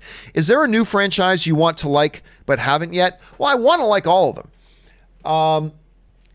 I've liked the Giant Monsters universe, and you know what? I've liked Fantastic Beasts. I quite enjoyed The Crimes of Grindelwald. I know a lot of people are disappointed with it, but I'll tell you what, I had a really good time at it. I thought Johnny Depp was great in it. I thought the story was a little bit convoluted. Yeah, I'll concede that. Is it one of the best Harry Potter universe films ever? No. But I've been entertained by it myself. But as far as franchises you want to like, I don't know, like Hangover, the first movie was an all-time great, and then the sequels were just trash. So I don't know. It depends on how you want to kind of approach the question, I suppose, factual. All right, Doug Tarnoven writes, what's the better movie, Edge of Tomorrow or Looper? Ooh, well, I mean, that's a subject. Everybody will have a subjective question. I give the edge to Looper, but I love Edge of Tomorrow. But Looper was nuts. I love Looper. So I'm going to give the slight edge myself to Looper over Edge of Tomorrow. Let's see. Cass Graphics just sends in a super chat. Thank you, Cass. Appreciate that, man. Django19 writes, is Endgame the weakest Russo MCU movie? Still enjoyed. Ooh. Well, keep in mind, this is really a testimony to how good the Russo movies have been. But I'll say yes. I think Endgame is the weakest of the Russo brother movies. But that's not a knock on Endgame. That's an overall like understanding of just how good the Russo movies have been. I did think Infinity War was better. I did think Civil War was better. I did think Winter Soldier was better. But that's a testimony to how good those movies have been. It's not a knock on Endgame. So personally, yeah, I think Endgame is probably the weakest of the Russo brothers MCU movies. And that's crazy. Isn't that crazy? That's nuts. That's absolutely nuts. Nick writes, theory, Cersei dies giving birth to dwarf. Oh, irony. So many ways you can go with that, Nick. So many ways to go with that. Let's keep our eyes on that. Oh, that would be a twist. Al Zolez writes, hey, John, I'm a new patron. Thank you so much, Al, for being a Patreon supporter. What do you think has the best chance of being the first R-rated film to hit 1 billion? It, Terminator, and Joker have a chance. I think the one that really has a chance here, I don't think Terminator does, but who knows? Let's wait and see the marketing campaign. I don't think Joker does, but who knows? Let's wait and see the marketing campaign. It's got a shot because the last one was very popular. It made over 700 million. It's going to be tough. There are some people thinking it's automatic. It's going to reach 1 billion. I don't think that's automatic because 300 million is a big number to make up. And yet it made over 700 million, the first one, but will it get another 300 on top of that? Maybe. But I think out of the three right now, I'd say the one that's got the best chance at it, I'm going to say is It Chapter 2. So let's wait and see. A fan of Peanuts writes, John, I'm so ready for tonight's Game of Thrones episode 5 talk.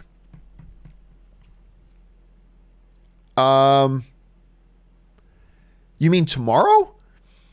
Because today's Saturday, so tomorrow's Sunday. So we're talking Game of Thrones tomorrow. So keep that in mind. Just get your calendar there a little bit adjusted, A-fan. All right. Don writes, Hotel Mumbai, digital release, 6/11, great movie. You know, I've been wanting to see that. Armie Hammer, I believe it's the one with Armie Hammer, and Dev Patel, I believe, is also in that. It just didn't play anywhere around me. Not that I saw it, obviously, so I didn't have a chance to see it. But I've been really excited about it. The trailers, I think, look spectacular. I'm hearing from people I know who have seen it that it was really good. So I'm excited for that one myself. Thanks for bringing that up, Don. So 6/11. Okay, I'll keep my eyes on that. Jeremiah, who sends in a really big super chat. Thank you, Jeremiah. That's really generous, man. Thanks for supporting the channel that much. All right, Jeremiah writes, would love to see a Scarlet Witch arc go dark, unlikely with Disney Plus. But when at the end of Endgame, she says she knows they both know, as if it was almost crazy / sadistic, use her full force of power as they try to stop her. When she says they both know, that didn't sound crazy or sadistic. They both know. Like she was saying that almost reassuringly. that both, Nat and Vision know that they won. I didn't, I'll be honest with you, Jeremiah, I didn't catch any sort of crazy or sadistic tone in her voice there. I just kind of caught a reassurance. She knows. They both know. Like, I just interpreted it on that level. But no, on Disney Plus, you're not going to see a Scarlet Witch go rogue and now everybody's got to team up to bring her down. I think you're right. It's unlikely that we'll see it there. I don't know that I want to see that either. Narratively, it doesn't really fit with what they've done so far with the character in the MCU. Like a Hulk, I'm still one of those losers that's kind of holding out hope that we get a World War Hulk movie. I would love to see an iteration of World War Hulk. And maybe they can make up for how badly they've treated Hulk. That if Hulk goes rogue, you got a problem. You got a problem. That's going to take everybody to try to stop him. I just don't see the way they've handled the character narratively of Scarlet Witch in the MCU. I don't see that would make logical sense for her.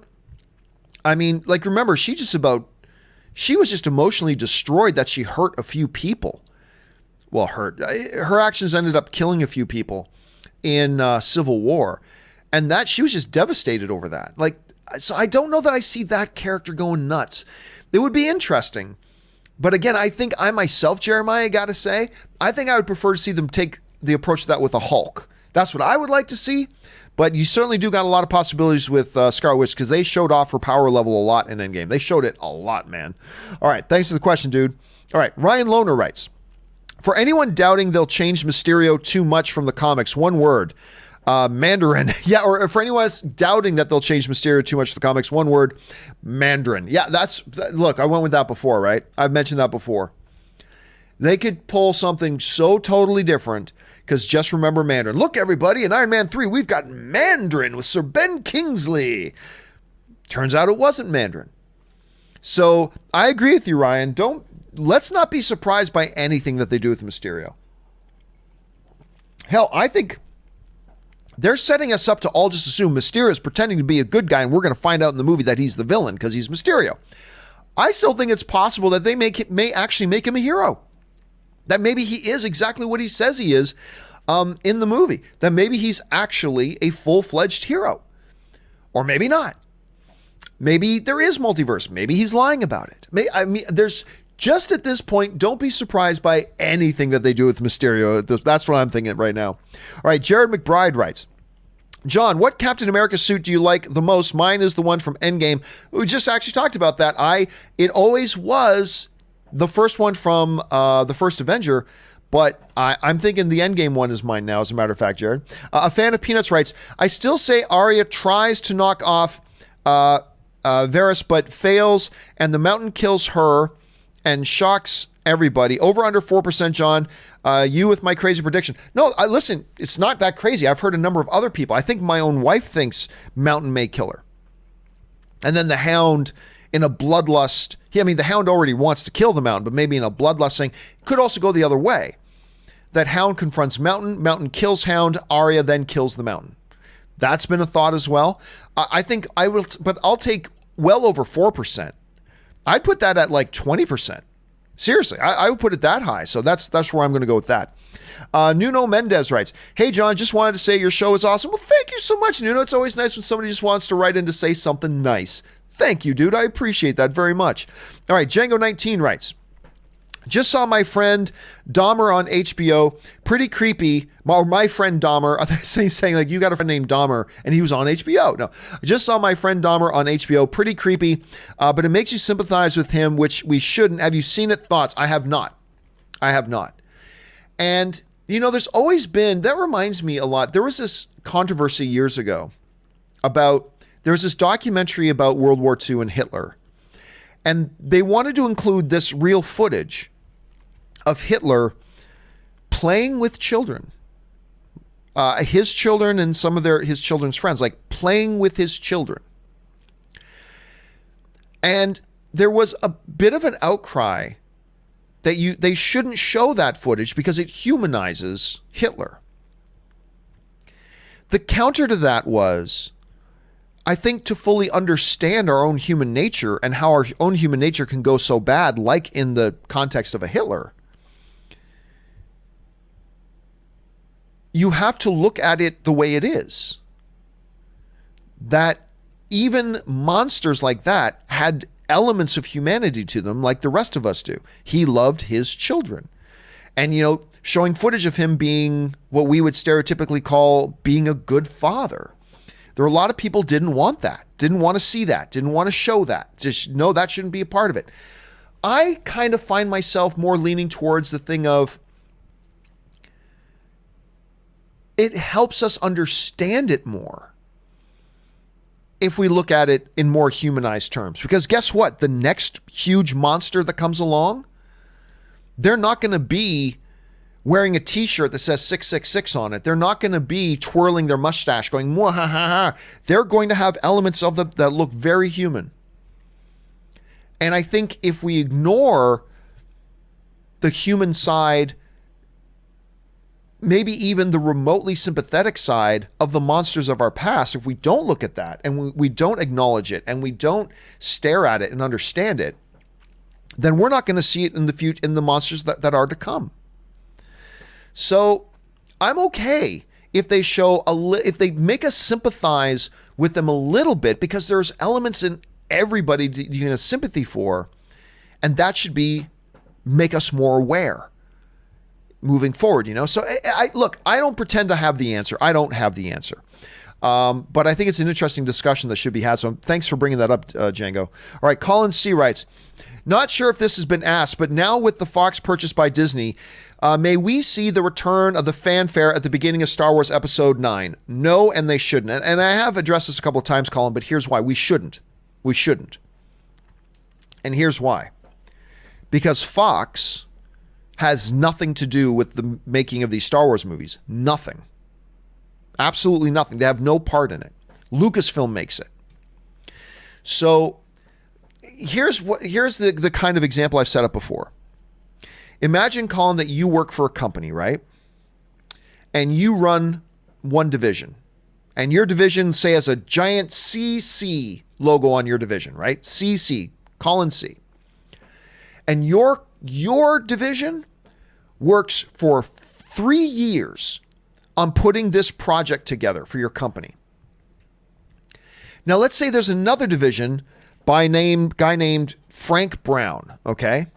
Frank Brown runs another division, the FB division. And Frank Brown and his division contribute nothing. They have nothing to do with your project that you and your division has been working on for 3 years. Now it's time, after 3 years of hard work, labor, blood, sweat, tears, for your big presentation of your project. Imagine if your bosses came to you and said, by the way, we're going to also put the FB logo on it. We're going to say it's also FB's project. You'd be like, the F you are? They did nothing on this. And that would be deceptive because it's telling potential customers that FB worked on it when they didn't. Fox and the Fox fanfare should not be put in front of a movie they had nothing to do with. It's deceptive to the audience. It's a spit in the face for the people who did work for 3 years pouring blood, sweat, and tears into a project. It's a spit in their face. And it's giving unwarranted credit to somebody, all for what?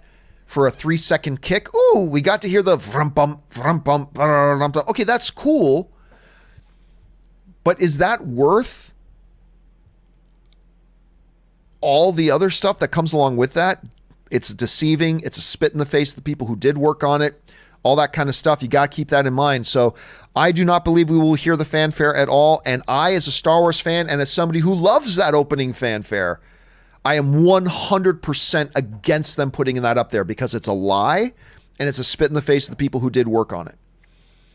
Just like your boss giving somebody else co-credit with you on a project that you and you alone worked on and they did nothing to contribute. It'd be a spit in the face. So I don't think they will, and I 100% think they shouldn't. Even though I'm a fan of it, 100% they shouldn't do that. That's my position on it at any rate. All right, a fan of Peanuts writes, oops, I meant Cersei? I don't know. Didn't you spell it right? Maybe you didn't spell it right. Anyway, I think I know what you're talking about, a fan. Darth Suthius writes, I'm not what you are and not what you intended. So there may be no way to make you trust me, but we need to go. As Vision's hands Mjolnir to Thor, and everyone has an what? Look, from Ultron. That was a great moment. Considering early in the film, when everybody had tried to have the big moving Mjolnir thing and Cap just nudged it a little bit, to have Vision then just show up, he goes, here you go, and hand it to him, and everybody's kind of stunned. It's like, oh, it's because he's a machine. Yeah, this is because he's a machine. And they never really fully explained why he was able to lift it. I do think it's because he was a machine. But whatever, maybe I was wrong about that. But another, Darcy, you just brought up another really good moment. That was a great moment in that movie. When Vision hands Mjolnir over. That is a great moment in the movie. And well set up, because they laid seeds for that payoff moment well earlier in the film with the party scene and everything that then had later payoff. It was brilliantly orchestrated, great execution, and the payoff at the end I thought was great. So that's a great one to point out, man. All right. Let's see where we're at. Ben Burnside writes, I'm starting season 1 of Sopranos. What should I expect? You should expect one of the greatest seasons of television and one of the greatest shows. Some people will say the single greatest show ever in the history of television. I can't even remember how many Emmys that show won. Hold on, let me see if Google knows. Hey, Google, how many Emmys did The Sopranos win? See if The Sopranos won the Primetime Emmy Award for Outstanding Drama Series in 2007. Won the Primetime Emmy Award. Oh, it's running down too many. Drama Series for David Chase in 2007. Won the Primetime Emmy Award. Okay, Google. Direct. Stop. Okay, so it's just giving me more time, but it's won tons of Emmys. It's won tons of Emmys. And you're in for a ride. You're in for one of the best television shows that's ever been made, man. Enjoy.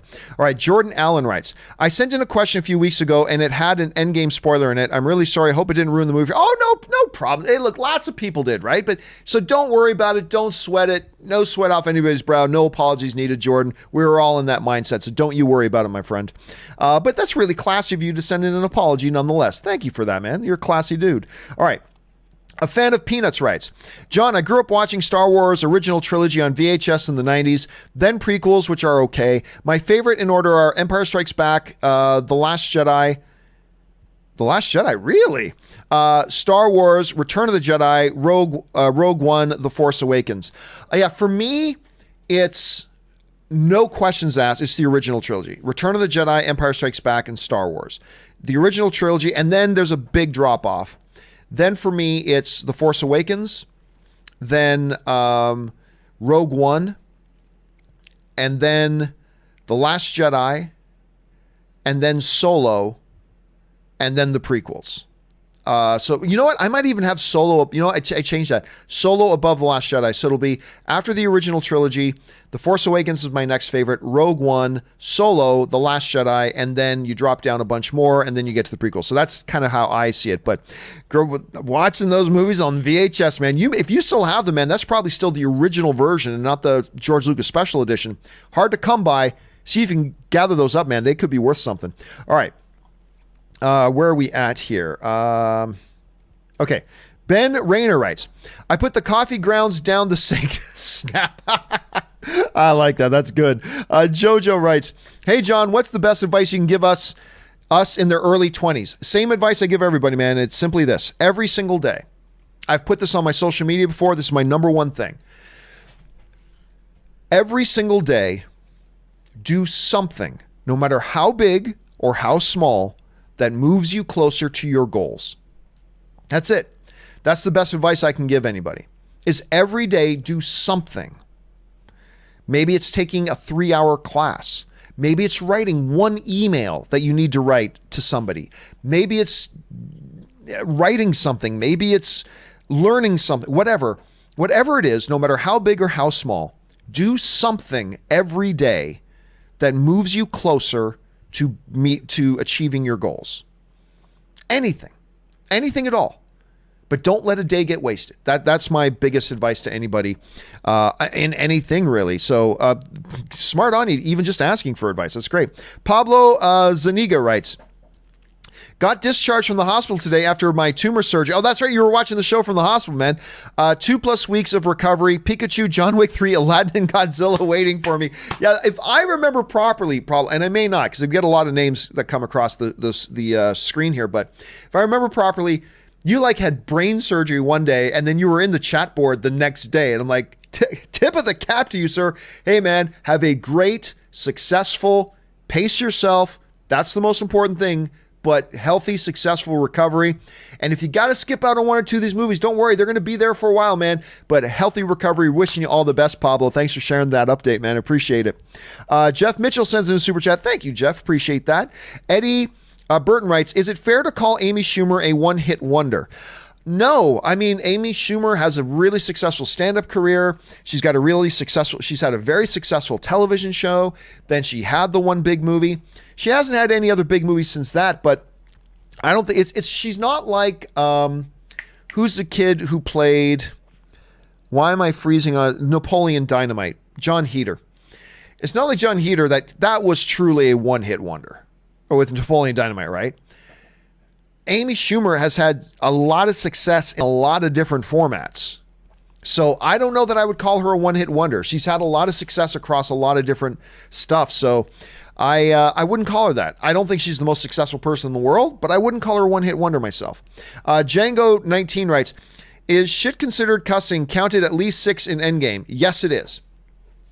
I don't remember there being 6, but it's not considered as strong as the F-bomb, right?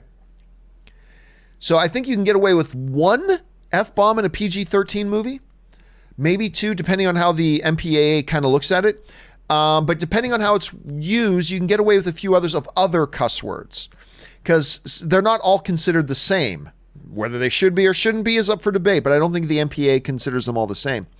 Gavin Downard writes, a buddy saw Endgame last night at AMC and IMAX and told me it was almost sold out still, and there were still people screaming, crying, and gasping. Oh, I'm sure. Look, here's the thing. I went to go see Long Shot on its opening weekend. Really fun movie. Very good comedy, by the way, if you haven't seen it. That movie only made $10 million opening weekend, but the screening I was in was sold out. There are going to be sold out screenings for sure of any movie. We'll have a sold out screening here or there. So I wouldn't read too much into that. But I mean, this movie is still going to make, I think 70 million. I think Endgame's going to still make at least 70 million on its third weekend. Nuts. That's crazy big numbers. That's insane. Darth Suthius writes, one of the 39 $1 billion plus movies were from Buena Vista, Warner Brothers. Of the 39 $1 billion movies, all were from Buena Vista, that's Disney, Warner Brothers, Paramount, and Fox, except for one, and that was Sony with Skyfall. Really? You know what? I did know that. I did know that Skyfall became Sony's first $1 billion film. I did know that. I didn't realize that all the rest of them were from the big four like that, Disney, Warner Brothers, Paramount, and Fox. So the one from Sony, I knew they only had one up there, and that's a good one to have up there. Interesting, nice little piece of trivia there, Darth. I like that. All right. Baby Boy 8603 writes, I'll be in the minority and say that I enjoyed the Sonic trailer, and I don't care how he looks. I just want to see a good movie. That's what it's all about. I completely agree. Nobody will, at the end of the day, if the movie's good, no one's going to give a flying F if the character looks great or not. If the character looks marvelous, but the movie sucks, it's not going to matter one little bit that the character looked good. And look, one of the things I said was that, guess what? Sonic the Hedgehog's going to look terrible in a live action movie. Just is. Look at it. Look at Sonic the Hedgehog. No matter how you translate that to big screen, he's going to look ridiculous. Doesn't mean he can't be better looking than the one that we already got. He can, but it's still going to look ridiculous. So let's not pretend otherwise. I thought the trailer was kind of cute. Am I saying it's a good trailer? No. But I didn't think it was the dumpster fire a lot of people made it out to be. So I also didn't think the design was all that bad, considering it's a character that's going to look ridiculous no matter how they do it. But anyway, I'm glad you liked it, Baby Boy. But the real important thing is now, is the movie any good? Look, I don't think the movie's going to be good, but I didn't think a Lego movie would be good. And I ended up loving that movie. So let's wait and see. But you're right. Bottom line is it a good movie? That's the most important thing. All right. Tacky75 writes, Hot Toy, Thanos or Cap with a broken shield and Mjolnir. Dude, I think, I never would have thought this before, but I think the next one up for me, Taki, is probably that Captain America one. I think if I do pull the trigger and get a new one, I think that Cap with the broken shield is probably what I'm getting. I'm Upset writes, you plan on seeing The Intruder? No. Honestly, I'm not planning on watching it. Just nothing about it looks appealing to me. I'm not saying it's not good. I'm not saying it's bad. None of that, because I haven't seen the film, but I just saw the trailers and I'm like, I have no reason to want to go see this movie, so I'm probably not going to see it myself. Again, I'm not saying it's bad because I haven't seen it. All right. Shelly Belly writes, do you know Josh at Den of Nerds? No, I don't. Never heard of it. He referenced your Rian Johnson Star Wars info, and he poked fun at your mediocre Endgame review. All in good fun, I think. Well, I mean, here's the funny thing, though. People are saying John says Endgame is mediocre. I did not say that. What I said was I found the first 2 acts were a mix of pros and cons, so kind of mediocre. You know, it's a mix of pros and cons. It balanced itself out, but the final hour was a magnificent wet dream for geekdom and probably the best hour ever in any comic book movie history, which overall makes for a pretty damn good movie. But there are some people going out there saying, oh, Campea said Endgame was mediocre. It's like, no, that's not what I said. People like to take like little chunks of what I said, but no, look, there are a lot of people out there who reference me all the time. I don't know why people feel the need to reference me. I'm not important enough that they should be, but apparently they think I am, which is fine. And many do it in good fun, and I appreciate that very much. But no, I don't, unless I'm forgetting somebody that I've met before, I don't think I know who Josh is. All right. A fan of Peanuts writes, I saw Endgame 6 times in theaters. Last time I saw a movie that many times was The Last Jedi and The Force Awakens. Infinity War, I saw only 4 times. Avengers, Assemble, I Am Iron Man. Again, I'm not all that big on... You know, there are moments that I think that I Am Iron Man last line was actually not all that good. And then there are sometimes I think about it and think, oh, it was awesome. So I'm not really sure how I feel about that. I've seen Endgame 4 times. I think I still got one more left in me. I think I got one more left in me. Now, it's not going to be today because it's a big UFC card tonight. You got Rose fighting, Jose Aldo is fighting, Anderson the Spider Silva is fighting. It's a really cool card tonight. So I got a few people coming over. We're going to watch the UFC here tonight. So I'm not going to do it tonight. Tomorrow's Game of Thrones, so I'm not going to watch it tomorrow. But I do think I got at least one more screening of Endgame in me. But it's always great when you got a movie in theaters that you can go to numerous times and have a really good time at the theater. That's always fun, man. All right. Django writes, have you seen the arc reactors on Facebook? Replica of the proof that Tony has a heart. I want to buy one, but you have to build it yourself. Take $6 an hour. That, see, right there totally takes me out of it. It's like, no thanks. No thanks. Not interested. The moment I got it that I have to assemble it, I lose all interest. Really, I completely lose interest. Is that laziness? Yep, probably a little bit of laziness, but I'm with you, Django. I'd be like, I've got to work. Not only do I have to pay you for it, but now I'm paying you and I've got to do the work to put it together. Screw that. But you know what? There's a lot of people out there like a Robert Meyer Burnett who find that to be part of the reason they buy it. They like putting these things together. I respect that, but it ain't me. It's certainly not me. Callie Buzz writes, does returning the Soul Stone negate the sacrifice? I doubt it because, again, The Russo brothers have made this huge cop-out excuse of, oh, but every time you go back in time, you're creating a new universe. Well, wait a minute. If every time you go back, you're creating a new timeline and a new universe, then how can you return to the exact same universe and timeline in the first place? If you're returning to the exact same timeline in your jump, then how come your previous jumps create alternate timelines? How does that work? Anyway, but no, I don't think so because technically speaking, well, no, the sacrifice would have already been made if he waits until after Nat jumps off and kills herself. Does returning the stone negate the sacrifice? Maybe, but again, they're going to find a cop-out reason to work around that at the same time. Edgar Navarro writes, will we finally see RDG's Pinocchio or is it dead? Ooh, yeah, I was excited about that Pinocchio thing. Let me look here to see if it's even still on his... It's not on his docket anymore. The Pinocchio project is not on his IMDb page. So I got a feeling it's dead. Now, he does have the Dr. Dolittle movies coming out. I heard about the All-Star Weekend. I certainly hope Sherlock Holmes 3 gets made. And then he's supposed to have this John Brinkley biopic coming out. And maybe, but as far as I know, it kind of looks like the Pinocchio one's dead, which is too bad. I was looking forward to that. All right. Annie Green writes, do you think Cap and Peggy had kids? I'm going to guess no. That they didn't have kids. But that's just a guess. They very well could have, but I'm going to guess that they didn't. Remit Mittal writes, Green Arrow will go out like Iron Man in the crossover. I don't know. Because while the Green Arrow show is ending, they've already dropped hints that Stephen Amell will still pop up in the Arrowverse from time to time. So I'm thinking he does something big, but I don't know if it's something like Tony that kills him.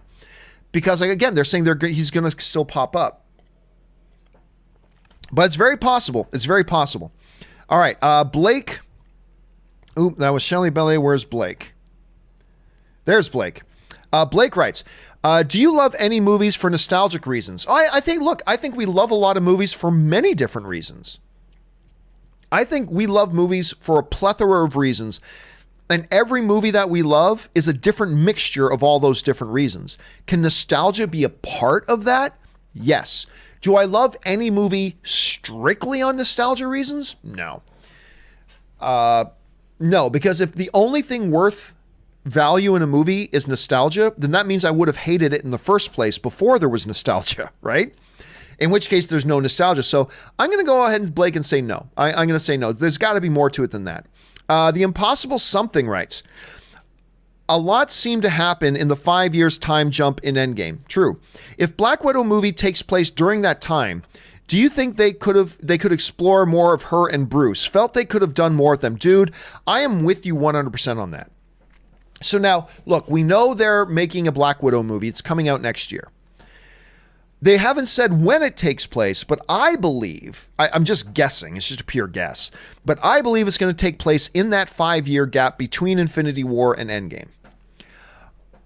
Because of how good the setup of their relationship was in Age of Ultron, I would love to see them explore and resolve that potential romance between Nat and Bruce. Granted, he just up and disappeared for a few years. That's going to kill any relationship, but I would love it if they did. So we'll have to see. But I'm on board with you, Impossible Something. I would love to see it. I think it's definitely a possibility. And if they do put this Black Widow movie in that time frame, which I believe they will, and apparently you believe they will as well, we don't know, but we're guessing. I would love to see it. So I'm right there with you, man. I would love that. All right. Ultan writes, you look like melted ice cream. That line is so good. When Rocket says that, though, you look like melted ice cream. And I don't know why I found it so funny. I don't know why. If I read that line, there are a couple lines in Endgame that if I read the script and saw the line, I would have thought, ooh, that line doesn't work, but they do. And I think that's one of those lines that if I had read that in a script, I probably would have gone, that doesn't make any sense. But the way it's executed in the movie, brilliant. I love that line. All right, just a couple of questions left here, guys, then we're going to call it a day. We've gone a couple of hours here. Michael Bradley writes, hey, John, you probably meant did you see where a theater played The Curse of La Llorona and its trailers instead of Detective Pokemon? Heard kids were crying. Well, I mean, that happens from time to time. I haven't heard about this specific story. It has happened from time to time that the wrong movie starts playing in a theater. I'm sure they didn't play the whole movie. All it takes is one person to go out to say, manager, hey, wrong movie's playing in the theater. They'll fix it. So I guess it all depends on how much of La Llorona was playing before they caught it. That's unfortunate. I mean, it would have been worse if it was like a 50 Shades of Grey, but still, that's kind of unfortunate. All right, Nick writes, is Game of Thrones the best show of all time in terms of views per episode? Don't use views and best in the same sentence, in the same phrase, because most views does not equal quality, right? That views and box office doesn't equal quality. Those are two different things. Is it the highest, though, viewed show in terms of per episode? I honestly don't know. I don't know. That's an interesting question. If it's not, it's got to be up there. It's got to be up there. So this is a good question, but I'm sure you could probably Google that answer and find that out. But I don't know. But I'd be curious to know the answer. Do me a favor, Nick. If you find out the answer to that, the views per episode average, could you email that to me? I would love to know the info on that. So just email me at john@thejohncampeashow.com. I'd love to hear the answer to that. It's an interesting question. Steve James writes, yesterday I watched The Good, the Bad, and the Ugly Nice for the first time. It was amazing. It absolutely is. You know, although that trilogy of those Clint Eastwood movies, they all stand up. They all totally stand up. I love those films. Anyway, it was amazing, epic ending. Can't believe I'd waited this long to watch it. See, that's the great thing about being a film fan, though, man. There are so many great classic films that there are always new ones to discover. There are always new ones that you just never had a chance to see that now you can watch. And once you watch that, then there's another one. So much great stuff. It's just great that you had a chance to watch that. Those are some classic films, man. I'm glad you had a chance to watch that. All right.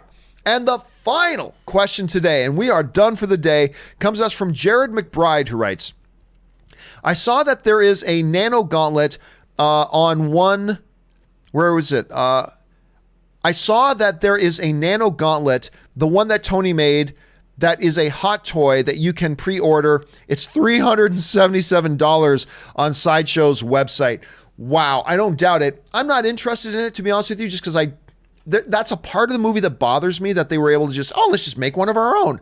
I hate that they were able to do that. So it's probably not one that interests me. I'm far more interested in Thanos' gauntlet. That's the one that interests me the most.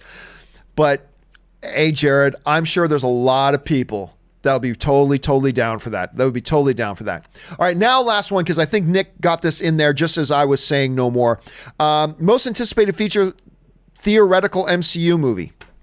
For me, of the movies that we hear are on the horizon and coming, very interested in Black Panther 2, very interested in Shang-Chi, very interested in Captain Marvel 2, very interested. But I gotta say, I'd probably, if I could snap my fingers and see any of these projected upcoming MCU movies that we heard are in development, and those are Black Widow, Guardians 3, Doctor Strange 2, Black Panther 2, Avengers 5, Captain Marvel, Shang-Chi, The Eternals. These are all the ones we know are in development. If you take Avengers 5 out, I'd probably say Doctor Strange 2. If you were to give me the option right now that I could watch any of these in development MCU movies right now, and again, assuming that Avengers 5 isn't one of them, so take that out, obviously. I'm looking forward to all of them, but probably the one I would pick to watch right now would probably be Doctor Strange 2. So that's probably the one but don't get me wrong. I'm totally looking forward to Black Widow, totally looking forward to Black Panther 2, totally looking forward to Shang-Chi, totally looking forward to Captain Marvel 2, totally looking forward to all of these things. But I think Doctor Strange 2 is the one that would be at the top of my list. All right, guys, that will do it for today's installment. I'll take that down. That'll do it for today's installment of Open Mic. Thank you so much for being here, guys, and sending in your questions, not only because you give us great stuff to talk about, but because you support the channel at the same time. So I thank you for that, my friends. Guys, don't forget, we'll be back again tomorrow with another installment of Open Mic, Sunday's edition as well, before we do Game of Thrones. Make sure you come back and join us then. Guys, if you haven't done so already, click on that subscribe button. Become a subscriber to the YouTube channel. Make sure you take a moment and click the thumbs up on this video if you enjoy watching these videos. Those thumbs up videos certainly help the channel a lot as well. And make sure you jump down to the comments section and leave your thoughts and opinions on any or all the topics we discussed here today. Just remember, when you leave a comment, you're talking to fellow film fans. So even if we're disagreeing, let's talk in such a way that we're talking to fellow film fans. All right, guys, that will do it for me for now. Thank you so much for being here. My name is John Campea, and until the next video, guys, bye-bye.